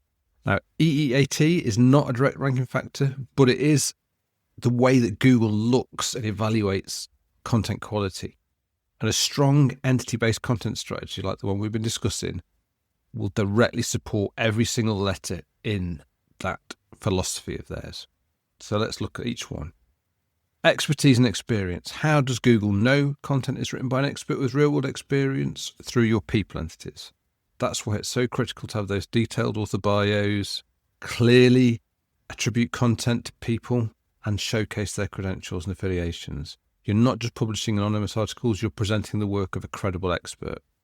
Authoritativeness. How do you build authority? You build it through your topic clusters and your linkable assets. When you cover a topic more comprehensive than anyone else does, and when other authoritative websites start linking to your original research and case studies, then you are going to build undeniable authority. And trustworthiness. How do you build trust? By being factually accurate and consistent. By supporting your claims with data, citing reputable sources, and updating content regularly to keep it fresh and ensuring the information is verifiable. You're going to build trust with both your users and the search engines. So now hopefully you're seeing how it all fits together. An entity-first approach isn't about chasing algorithm tricks. It's about building high-quality, trustworthy, and expert-driven resources. A well-defined entity profile gives Google greater confidence in your website as a properly reliable source of information, which is nowadays a crucial factor in how it's going to rank. So this brings us to the next steps. What I'd like you to do for this episode. It's now time. We've been doing a lot of analysis. We need now start to get to that point of creation. So I want you to take that single entity gap that you identified in the last episode, and instead of just planning one article, I want you to plan a small topic cluster around it. So first, you need to outline your main pillar page. What would a broad, comprehensive overview of this entity look like? What are the main sections you'd need to cover? Secondly, brainstorm 3 to 4 specific cluster pages. What are the deep dive questions or subtopics or related entities that deserve their own dedicated article? And thirdly, finally, pick one of those cluster page ideas and think about information gain. What unique angle can you bring to it? Is there a small survey you could run? Is there a case study you could write? Is there data you've got that you could be using? Is there a unique perspective you have that no one else is talking about? Now, you don't need to write this content yet. The goal really is just to practice the strategic thinking behind building authority, about designing a structure that's going to match the entities that you've got and how to demonstrate that topical authority. Because now we have this plan for creating amazing authoritative content, we'll need to make sure that machines can understand it perfectly without any ambiguity. So in our next episode, we'll get technical, but I promise it's not going to be super technical. But we're going to dive into the world of schema markup and learn how to speak the language of machines. Until next time, keep optimizing, stay curious, and remember, SEO is not that hard when you understand the basics. Hello and welcome back to SEO. It's not that hard. It's me here, Ed Dawson, as usual. And today we're on to 10 of our entity series, which is Speaking Machine, your practical guide to schema markup. We've now arrived at the implementation phase of our journey here with entities. We've done the strategic groundwork. We've mapped our entities, audited our competition to uncover the gaps, and we've built a content blueprint grounded in information gain, bringing something new to the story. So you now have a plan for creating particularly deeply authoritative next level content that's going to provide real value to people. But there's one step before all that hard work pays off. We need to make sure that machines, children crawlers, and increasing AI models that read and summarize the web to understand our content just as clearly as humans do. In other words, it's time to speak their language. So today we're going to be a bit technical, but don't worry, we're not going to get too deep. We'll keep it as simple and practical as we can. We're talking about one of the most powerful ways to get directly in search engines, and that is schema markup. So what exactly is schema markup? The simplest way to think of it, schema, is as like a universal translator for your website. It's a shared vocabulary tags, which are like a structured layer of code. You can add to your web pages to tell search engines exactly what your content is about. Imagine we talked about the analogy of using your website as a library, and considering each page is like a book. The content on the page, your words and images, videos, etc., that's the story inside the book. A search engine can read the story and guess what it's about. But when you add schema markup, you are also giving a clear machine readable label to the cover. So you send things like, this is an article. The headline is Ultimate Guide to Pour Over Coffee. The author is a person named Jane Doe. Jane Doe knows about the topic of coffee brewing. The publisher is our organisation, the Coffee Collective. So what you do with this is you're removing much of the ambiguity that natural language introduces. So you go provide structured data, explicitly, definitively defines the entities on your page and the relationships between them. Now, there are a few formats spreading this code, but the one Google recommends and the easiest to maintain is called JSON LD, which stands for JavaScript Object Notation for Linked Data. JSON LD. Actually, it's JSON-LD is how you see it spelled out. It's just a short script. You typically place it in your site head section, and it sits separate from your visible content, which can make it tidy, flexible, and make it easy to update. JSON LD is one of the best tools we have for helping search engines interpret our site's content and the relationships between it properly. It's not going to magically improve retrieval on its own, but it will really dramatically improve how your entities are understood. The common mistake people often do is they add schema to individual pages, so article on a blog post, product on a product page, and then they just stop there. The real powerful magic happens when you start connecting those schemas together. So instead of isolated labels, you start to build a cohesive entity graph, which is like a web of relationship, represents your entire business and all the pages and products and articles and everything within it. So you're not just tagging individual books anymore. It's more like having a map of your entire library. Think about how we build it step by step. So the first step one, is your foundation. This is your site-wide identity. And this foundation of your entire schema graph lives on your homepage. So this is where you define who you are using two essential schema types, which is organization and website.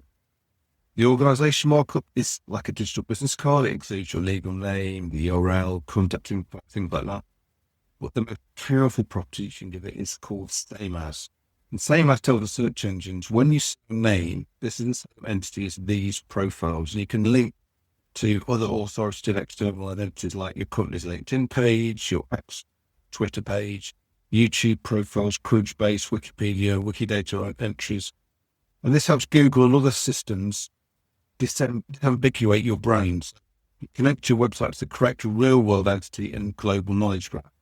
Step 2 is then defining your expertise, your authors and your content. Once your organization is defined, establishing the expertise behind your content is your people, your authors. And this supports Google's EE18 with experience such as using Torridor. So for every blog post, use article schema. Inside it, include the author property that links to a person object. So your person schema should include the name, the author's full name, job title, their affiliation, which is their link back to your organization, because they are affiliated with the organization. And if you want to go a step further, you can use what this optional knows about property, which helps specify what topics the author has expertise in. For example, knows about search engine optimization. That's not a Google requirement, but it is a smart way to help make your author expertise more machine readable. And then we move to step 3, which is where we define what your products and your services. Defining what your business actually offers. You use your product schema for things you sell, the service schema for offerings like consulting or design work. In these, link back to your organization that's using to provide a property. This shows your organization is the one providing these specific offerings. It more closely couples the semantic connection between brand and product. Just make sure you structure data always matches what's visible on the page. Google's strict about that. You can't make stuff up and put it in the schema hoping to fool Google. It does cross-correlate what's on the two. So always make sure that you keep them in sync with each other in a line. And then step 4, the final step, this is when we connect all the dots. So we need to link all our entities together. We use that ID attribute, which is it's a unique permanent identifier for each entity. So it's like a stable address. It's like having a phone number or a URL, whatever. It is the kind of the canonical naming convention for each one of these things. So for your organization, you use your homepage URL as the @ID. But also you use bio page URL as the @ID. And for a product, it's a product page URL for that ID. So it's basically the canonical version. This is canonical version for this entity. So then whatever you reference to elsewhere, say the article schema reference in your organization as a publisher, you can just point to it @ID instead of repeating all the details. Basically say to the machine, If you want all the details of the organisation responsible for this article or this product, whatever, go here. And you can just get it all there, and you should have to repeat over and over again. This creates a really clean, connected structure that machines can easily follow. So the person who wrote this article, published by this organisation, provides this service. You're not just tagging, you're mapping relationship, creating your own little mini knowledge graph for the machines to read and understand. So this week, what I suggest you do is do a quick, non-intimidating technical checkup. So if you go to the schema markup validator, which is an official tool from schema.org, I'll put the link in the show notes. You can also try Google's rich results test if you want to see which features your markup might qualify for. Enter your homepage URL and run the test. Then look for two things: do synchronization and to detect. When you expand it, does it contain the same as property linking to your external profile? So both are true, great, and got a solid foundation. If not, you know what to fix. Now, I know this is probably quite a lot to take in on a podcast episode. I've given you loads of different terminology and schema entities and things to look at. So the great thing to do, obviously, go to Google, go to your AI, research these topics so you can get much more detail on how to interact. I'll just give you the high level overview, the concept of how they work together and why it's interesting to do. You really want to dig into this, you know what to do, go and research how to put it. But it's a really powerful method here to link it all together. You link all the entities together and give the machines a real clear understanding of exactly how your organisation, entities, products, services, etc., all linked together. So now you've got a plan for creating your authoritative content and for structuring it for machine understanding with just one piece. So in the next episode, we'll talk about how to optimize your writing itself so that AI, LLMs, which essentially nowadays, always like people call them answer engines, which essentially they are, like ChatGPT and Google's AI overviews, can quote you directly. And that's what we'll look at in the next episode. So until next time, keep optimizing, stay curious, and remember, SEO is not that hard when you understand the basics. Thanks for listening, it means a lot to me. This is where I get to remind you where you can connect with me and my SEO tools and services. You can find links to all the links I mentioned here in the show notes. Just remember, with all these places where I use my name, the Ed is spelled with 2 Ds. You can find me on LinkedIn and Blue Sky, just search for Ed Dawson on both. You can record a voice question to get answered on the podcast, the link is in the show notes. You can try our SEO intelligence platform, Keywords People Use, at keywordspeopleuse.com, where we can help you discover the questions and keywords people are asking online, cluster those questions and keywords into related groups so you know what content you need to build topical authority, and finally, connect your Google Search Console account for your sites so we can crawl and understand your actual content. Find what keywords you rank for and then help you optimize and continually refine your content with targeted, personalized advice to keep your traffic growing. If you're interested in learning more about me personally or looking for dedicated consulting advice, then visit www.eddawson.com. Bye for now, and see you in the next episode of SEO is Not That Hard.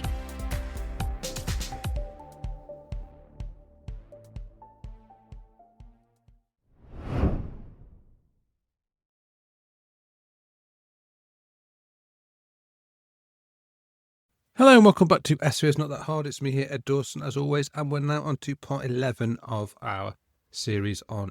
So we're now deep into our action plan. So over the last few episodes, we've built a powerful on-page strategy from the ground up. We started by auditing our entity landscape and really deep diving our competition.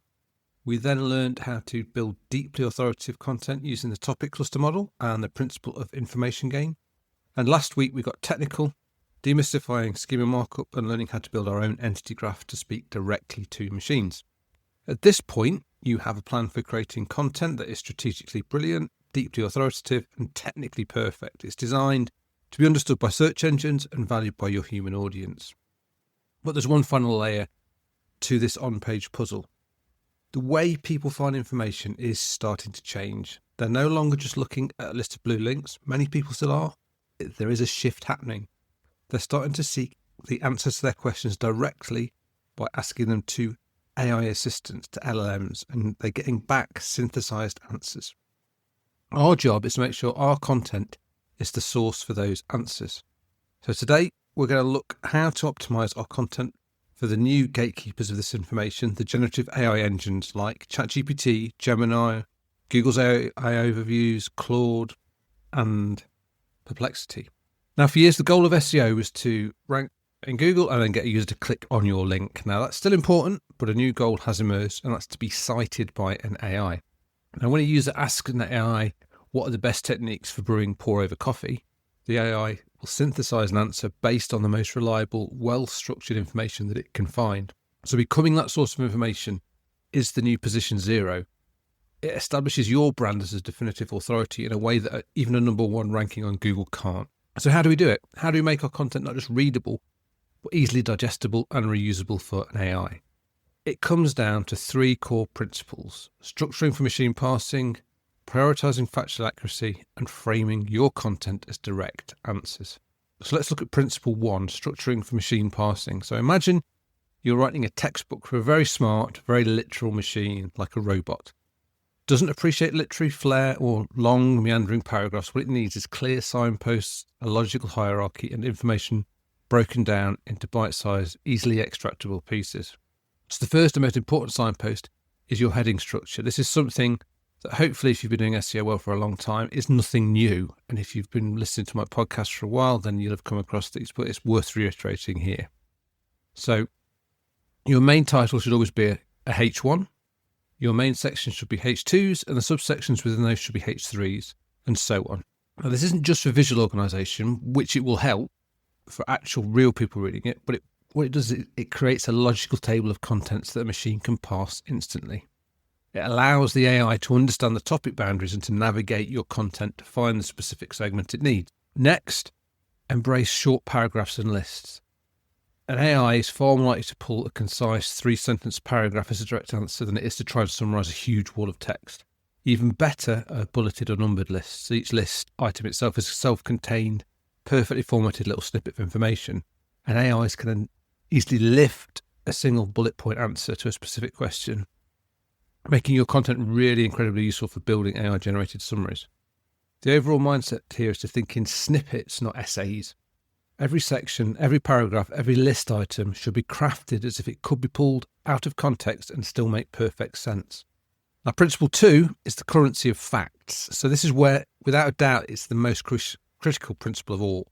So if we go back to episode 6, where we talked about AI hallucinations and the rise of retrieval augmented generation, otherwise known as RAG. Now remember, RAG is like an open book exam for AI. It helps it combat hallucinations. And it does this by first retrieving information from trusted external sources, and it then uses that information to formulate its answer. And your goal is to make your website the most reliable, fact-filled and trustworthy book for that exam. So to do that, you must prioritise factual accuracy and unambiguous language. AI models, they don't like vague marketing jargon and subjective claims. They're not really telling anything. You can't extract a verifiable fact from that. So a statement like our product offers unparalleled performance is useless to an AI. It's subjective opinion with no data. What's the benchmark for that performance over what? So a statement like says our product processes data at 10,000 records per second, a 20% improvement over the previous version. Now that's perfect. It's clear, 10,000 records per second. And it's backed by that claim of 20% improvement over the previous version. And that's a statement that a machine can parse and present as fact. So every claim you make should be verifiable. So if you publish statistics, cite your sources, link out to reputable research or official reports. This doesn't just build trust with human readers. It shows the AI that your content is part of a credible, interconnected web of information. Think of every page on your site as a potential source that an AI might quote directly. Your job is to make it airtight. Then principle 3. This is where you need to frame your content as answers.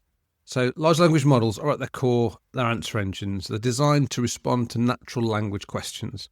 So the most effective way to optimize for them is to structure your content to directly address the questions your users are asking. And the most powerful tool for doing this is the FAQ section. Adding a frequently asked questions section to your articles or service pages or wherever on your site where it makes sense is a really strategic thing to do. It provides clear, self-contained, perfectly formatted question and answer pairs that an AI can easily lift and then repurpose with minimal efforts. Where do you find these questions? You don't have to guess. Google tells you exactly what people are asking. Go search for your main topic, look at the people also asked box. These are the discovery queries. These are the informational questions that users are asking about a topic. build sections of your content or even entire articles that directly answer these questions. This is something you'll have heard me talking about again and again on this podcast. And obviously you can go to Google directly, or you can use keywordspeopleuse.com, which we built to easily mine these questions. It's that simple. If you frame your content as a series of clear answers, then you're aligning your website perfectly with what the primary function of an AI is. That's to make it incredibly easy for it to choose your content as its source. Finally, there's one last quick technical check. And this is like the equivalent of making sure that your door is unlocked for the LLMs to come in. Your content could be brilliantly structured, factually brilliant, but if AI crawlers are blocked from accessing it, none of it matters. So you need to check your robots.txt. This is a simple file in the root directory of your site that gives instructions to web crawlers. So you need to ensure that you are not going to block crawlers accidentally from the major AI companies like OpenAI or Google or Gemini or Anthropic or Perplexity. And also check your content delivery network. If you're using one such as Cloudflare or something like Amazon AWS CloudFront. I actually found this on one of my sites. We were letting in all of the LLM crawlers via robots.txt, but then our content delivery network was blocking ChatGPT crawlers, meaning that ChatGPT couldn't access the sites. So we had to go and modify the settings in our CDN to make sure that it wouldn't block OpenAI's robots so that it could see our content. And while you're there, checking out robots.txt, just check you've got a clean, up-to-date XML sitemap. This file will act as a roadmap for your site, helping these crawlers discover and index all of your important content efficiently. If you're not sure what robots are or what XML sitemap is, search on our podcast because we've done episodes on both of those individually. So that brings us to your next steps for this week. It's time to put these principles into practice and make your content truly AI ready. So I want you to choose one of your most important and popular blog posts or articles or web pages. Your task is to perform an AI optimization audit on it. So first of all, check the structure. Look at your heading hierarchy. Is it logical? Are you using proper headings? Can you break up any long paragraphs into shorter ones or turn a dense section into a bulleted list? Secondly, rewrite for facts. See if you can find any subjective marketing claims in the article and rewrite them to be specific, verifiable, data-backed statements if you can. And thirdly, add an FAQ section. Go to Google or keywordspeopleuse.com. Search for the main topic of your article and find 2 or 3 questions from the people or SWAS box and add a new FAQ section at the end of your article and provide clear, concise answers to those questions. This exercise will give you a tangible feel for how to refactor your content to be not just human-friendly, but machine-friendly too. But that is the key thing. Always make sure it's human-friendly because that will make it machine-friendly too. Now we have completed our deep dive into on-page entity-first optimization. We've got a complete strategy for creating and structuring content that's going to build authority with users, search engines, and AI. And in our final episode next time, we'll look beyond the borders of our own website. We'll explore the world of off-page SEO and how to build powerful entity associations across the entire web. So until next time, keep optimizing, stay curious, and remember SEO is not that hard when you understand the basics. Hello and welcome back to SEO It's Not That Hard. It's me here, Ed Dawson, as always, and today this is the final episode in our special series all about entities. So we've reached the end of our journey, and it's been quite a journey. This is the first time we've done such a long series on a single subject, but we started by fundamentally redefining our approach to SEO, moving away from the old world of keywords to the new world of entities. We've audited our business, we've audited our competition, we've built a complete on-page strategy from the ground up, and we now have a plan for creating deeply authoritative content, structuring it with schema markup so that the machines can understand it, and optimizing it for the LLMs, the AI answer engines of tomorrow. If you followed along, your website will now be poised to be a real castle of authority, but like a castle, no matter how strong it can feel isolated up there all by yourself. To truly establish your brand as a leader, you need to build bridges. You need to project your authority beyond the borders of your own domain and across the entire web.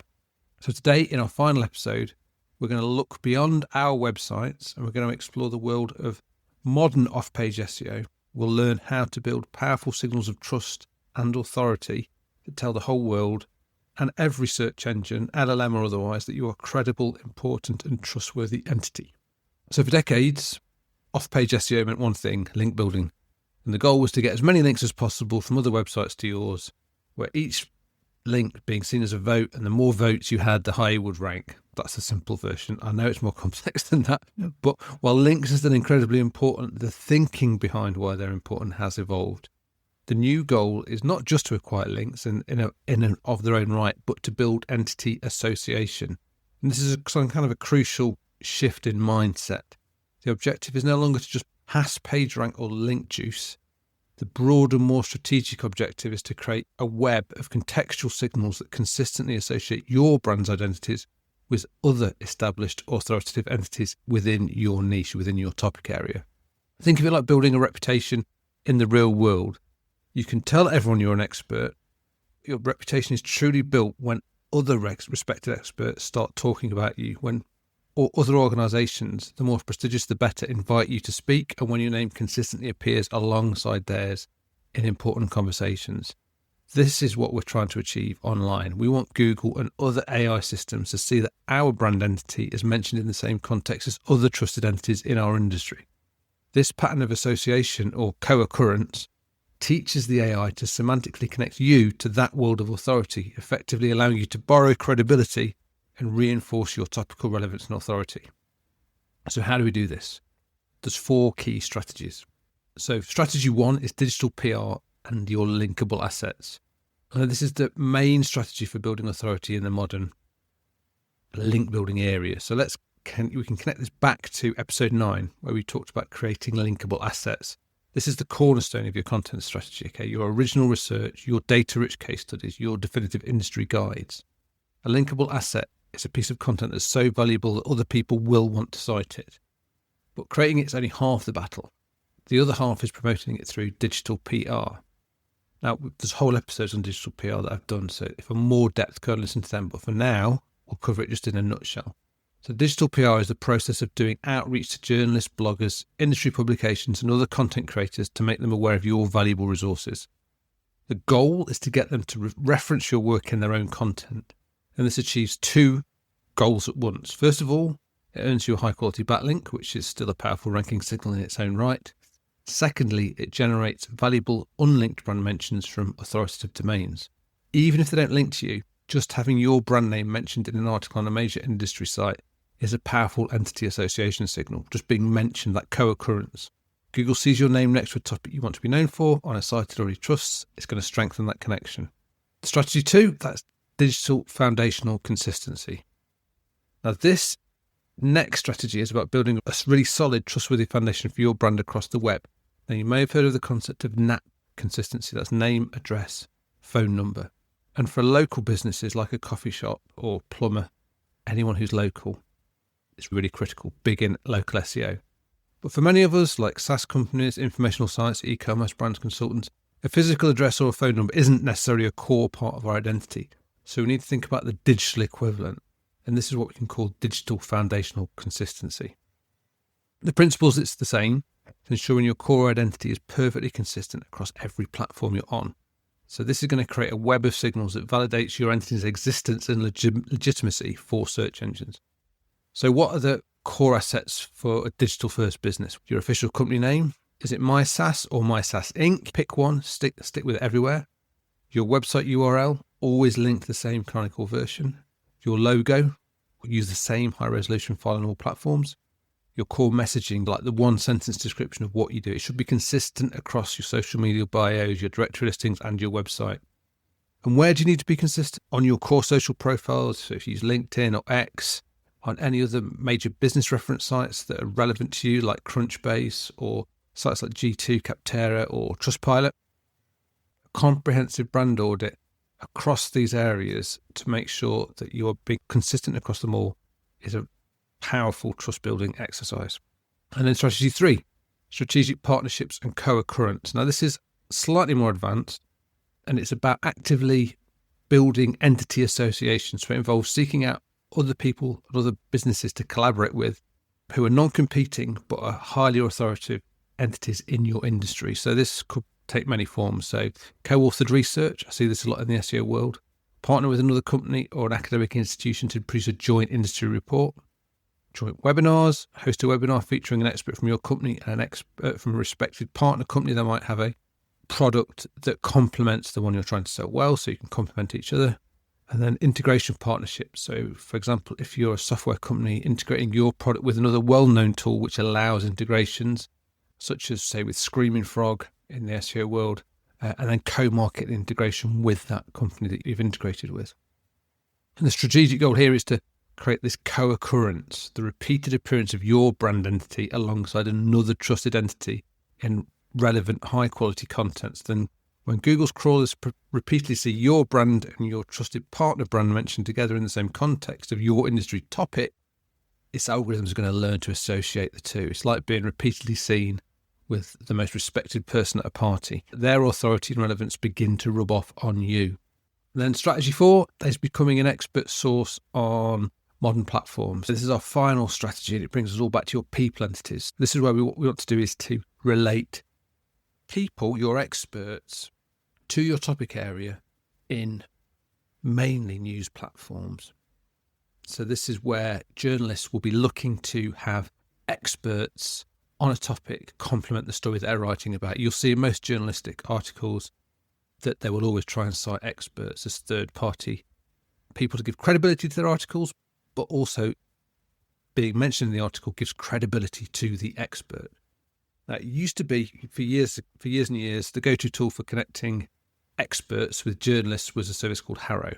Now, this landscape has evolved quite a bit, and there's a whole different world that you have to work in, because Harrow was taken over, got shut down, launched again, might have been shut down again. It's all got a bit messy.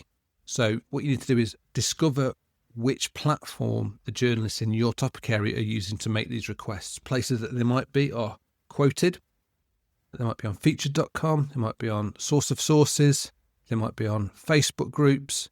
Wherever these journalists are, you need to find them. And the easiest way to do this in many cases is just to look at what journalists and which publications are writing about your topic area or covering news stories in your topic area, and then reverse engineer from them the journalists that are being quoted, and you'll find the places where they are.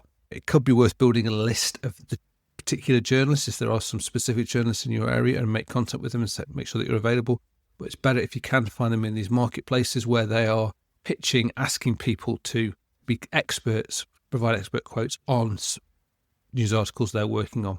Now, if you can crack, this is a really powerful way of getting your entities, your people entities, and also often your organisation entities mentioned in these high-profile news sources, empowering that co-occurrence and that entity trust authority signals that you're looking for.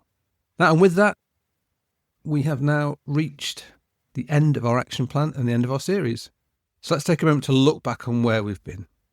We started by fundamentally shifting our perspective from keywords to entities, things, not strings. We learned to see the web as a network of concepts, not just a collection of pages. We've built a complete on-page strategy from auditing our entity landscape and creating authoritative topic clusters to structuring a data with schema and optimizing our writing for AI answer engines. And today we've completed the picture by learning how to build our authority beyond our website through entity association. And this transition from a web of keywords to a world of entities is not a temporary trend. This is permanent, and it's only accelerating now with the rise of AI and LLMs, which are the entity concept is core to them. And by embracing this entity-first framework, you're doing so much more than optimizing for today's search algorithms. You're future-proofing your digital presence. You're transforming your website from a simple marketing tool into a strategic data asset, and you're going to position your brand to be a trusted go-to source of information for the LLM AI-powered answer engines of tomorrow. So the future of search is semantic, and the language it speaks is the language of entities. And now, hopefully, you're a bit more fluent than you were at the start of this series. So thank you for joining me on this special series.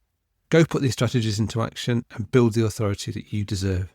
Now, until next time, keep optimizing, stay curious, and remember, SEO is not that hard when you understand the basics. Thanks for listening. It means a lot to me. This is where I get to remind you where you can connect with me and my SEO tools and services. You can find links to all the links I mentioned here in the show notes. Just remember, with all these places where I use my name, the Ed is spelled with 2 Ds. You can find me on LinkedIn and Blue Sky. Just search for Ed Dawson on both. You can record a voice question to get answered on the podcast. The link is in the show notes. You can try our SEO intelligence platform, Keywords People Use, at keywordspeopleuse.com, where we can help you discover the questions and keywords people are asking online, cluster those questions and keywords into related groups so you know what content you need to build topical authority, and finally, connect your Google Search Console account for your sites so we can crawl and understand your actual content, find what keywords you rank for, and then help you optimize and continually refine your content with targeted, personalized advice to keep your traffic growing. If you're interested in learning more about me personally or looking for dedicated consulting advice, then visit www.eddawson.com. Bye for now, and see you in the next episode of SEO is Not That Hard.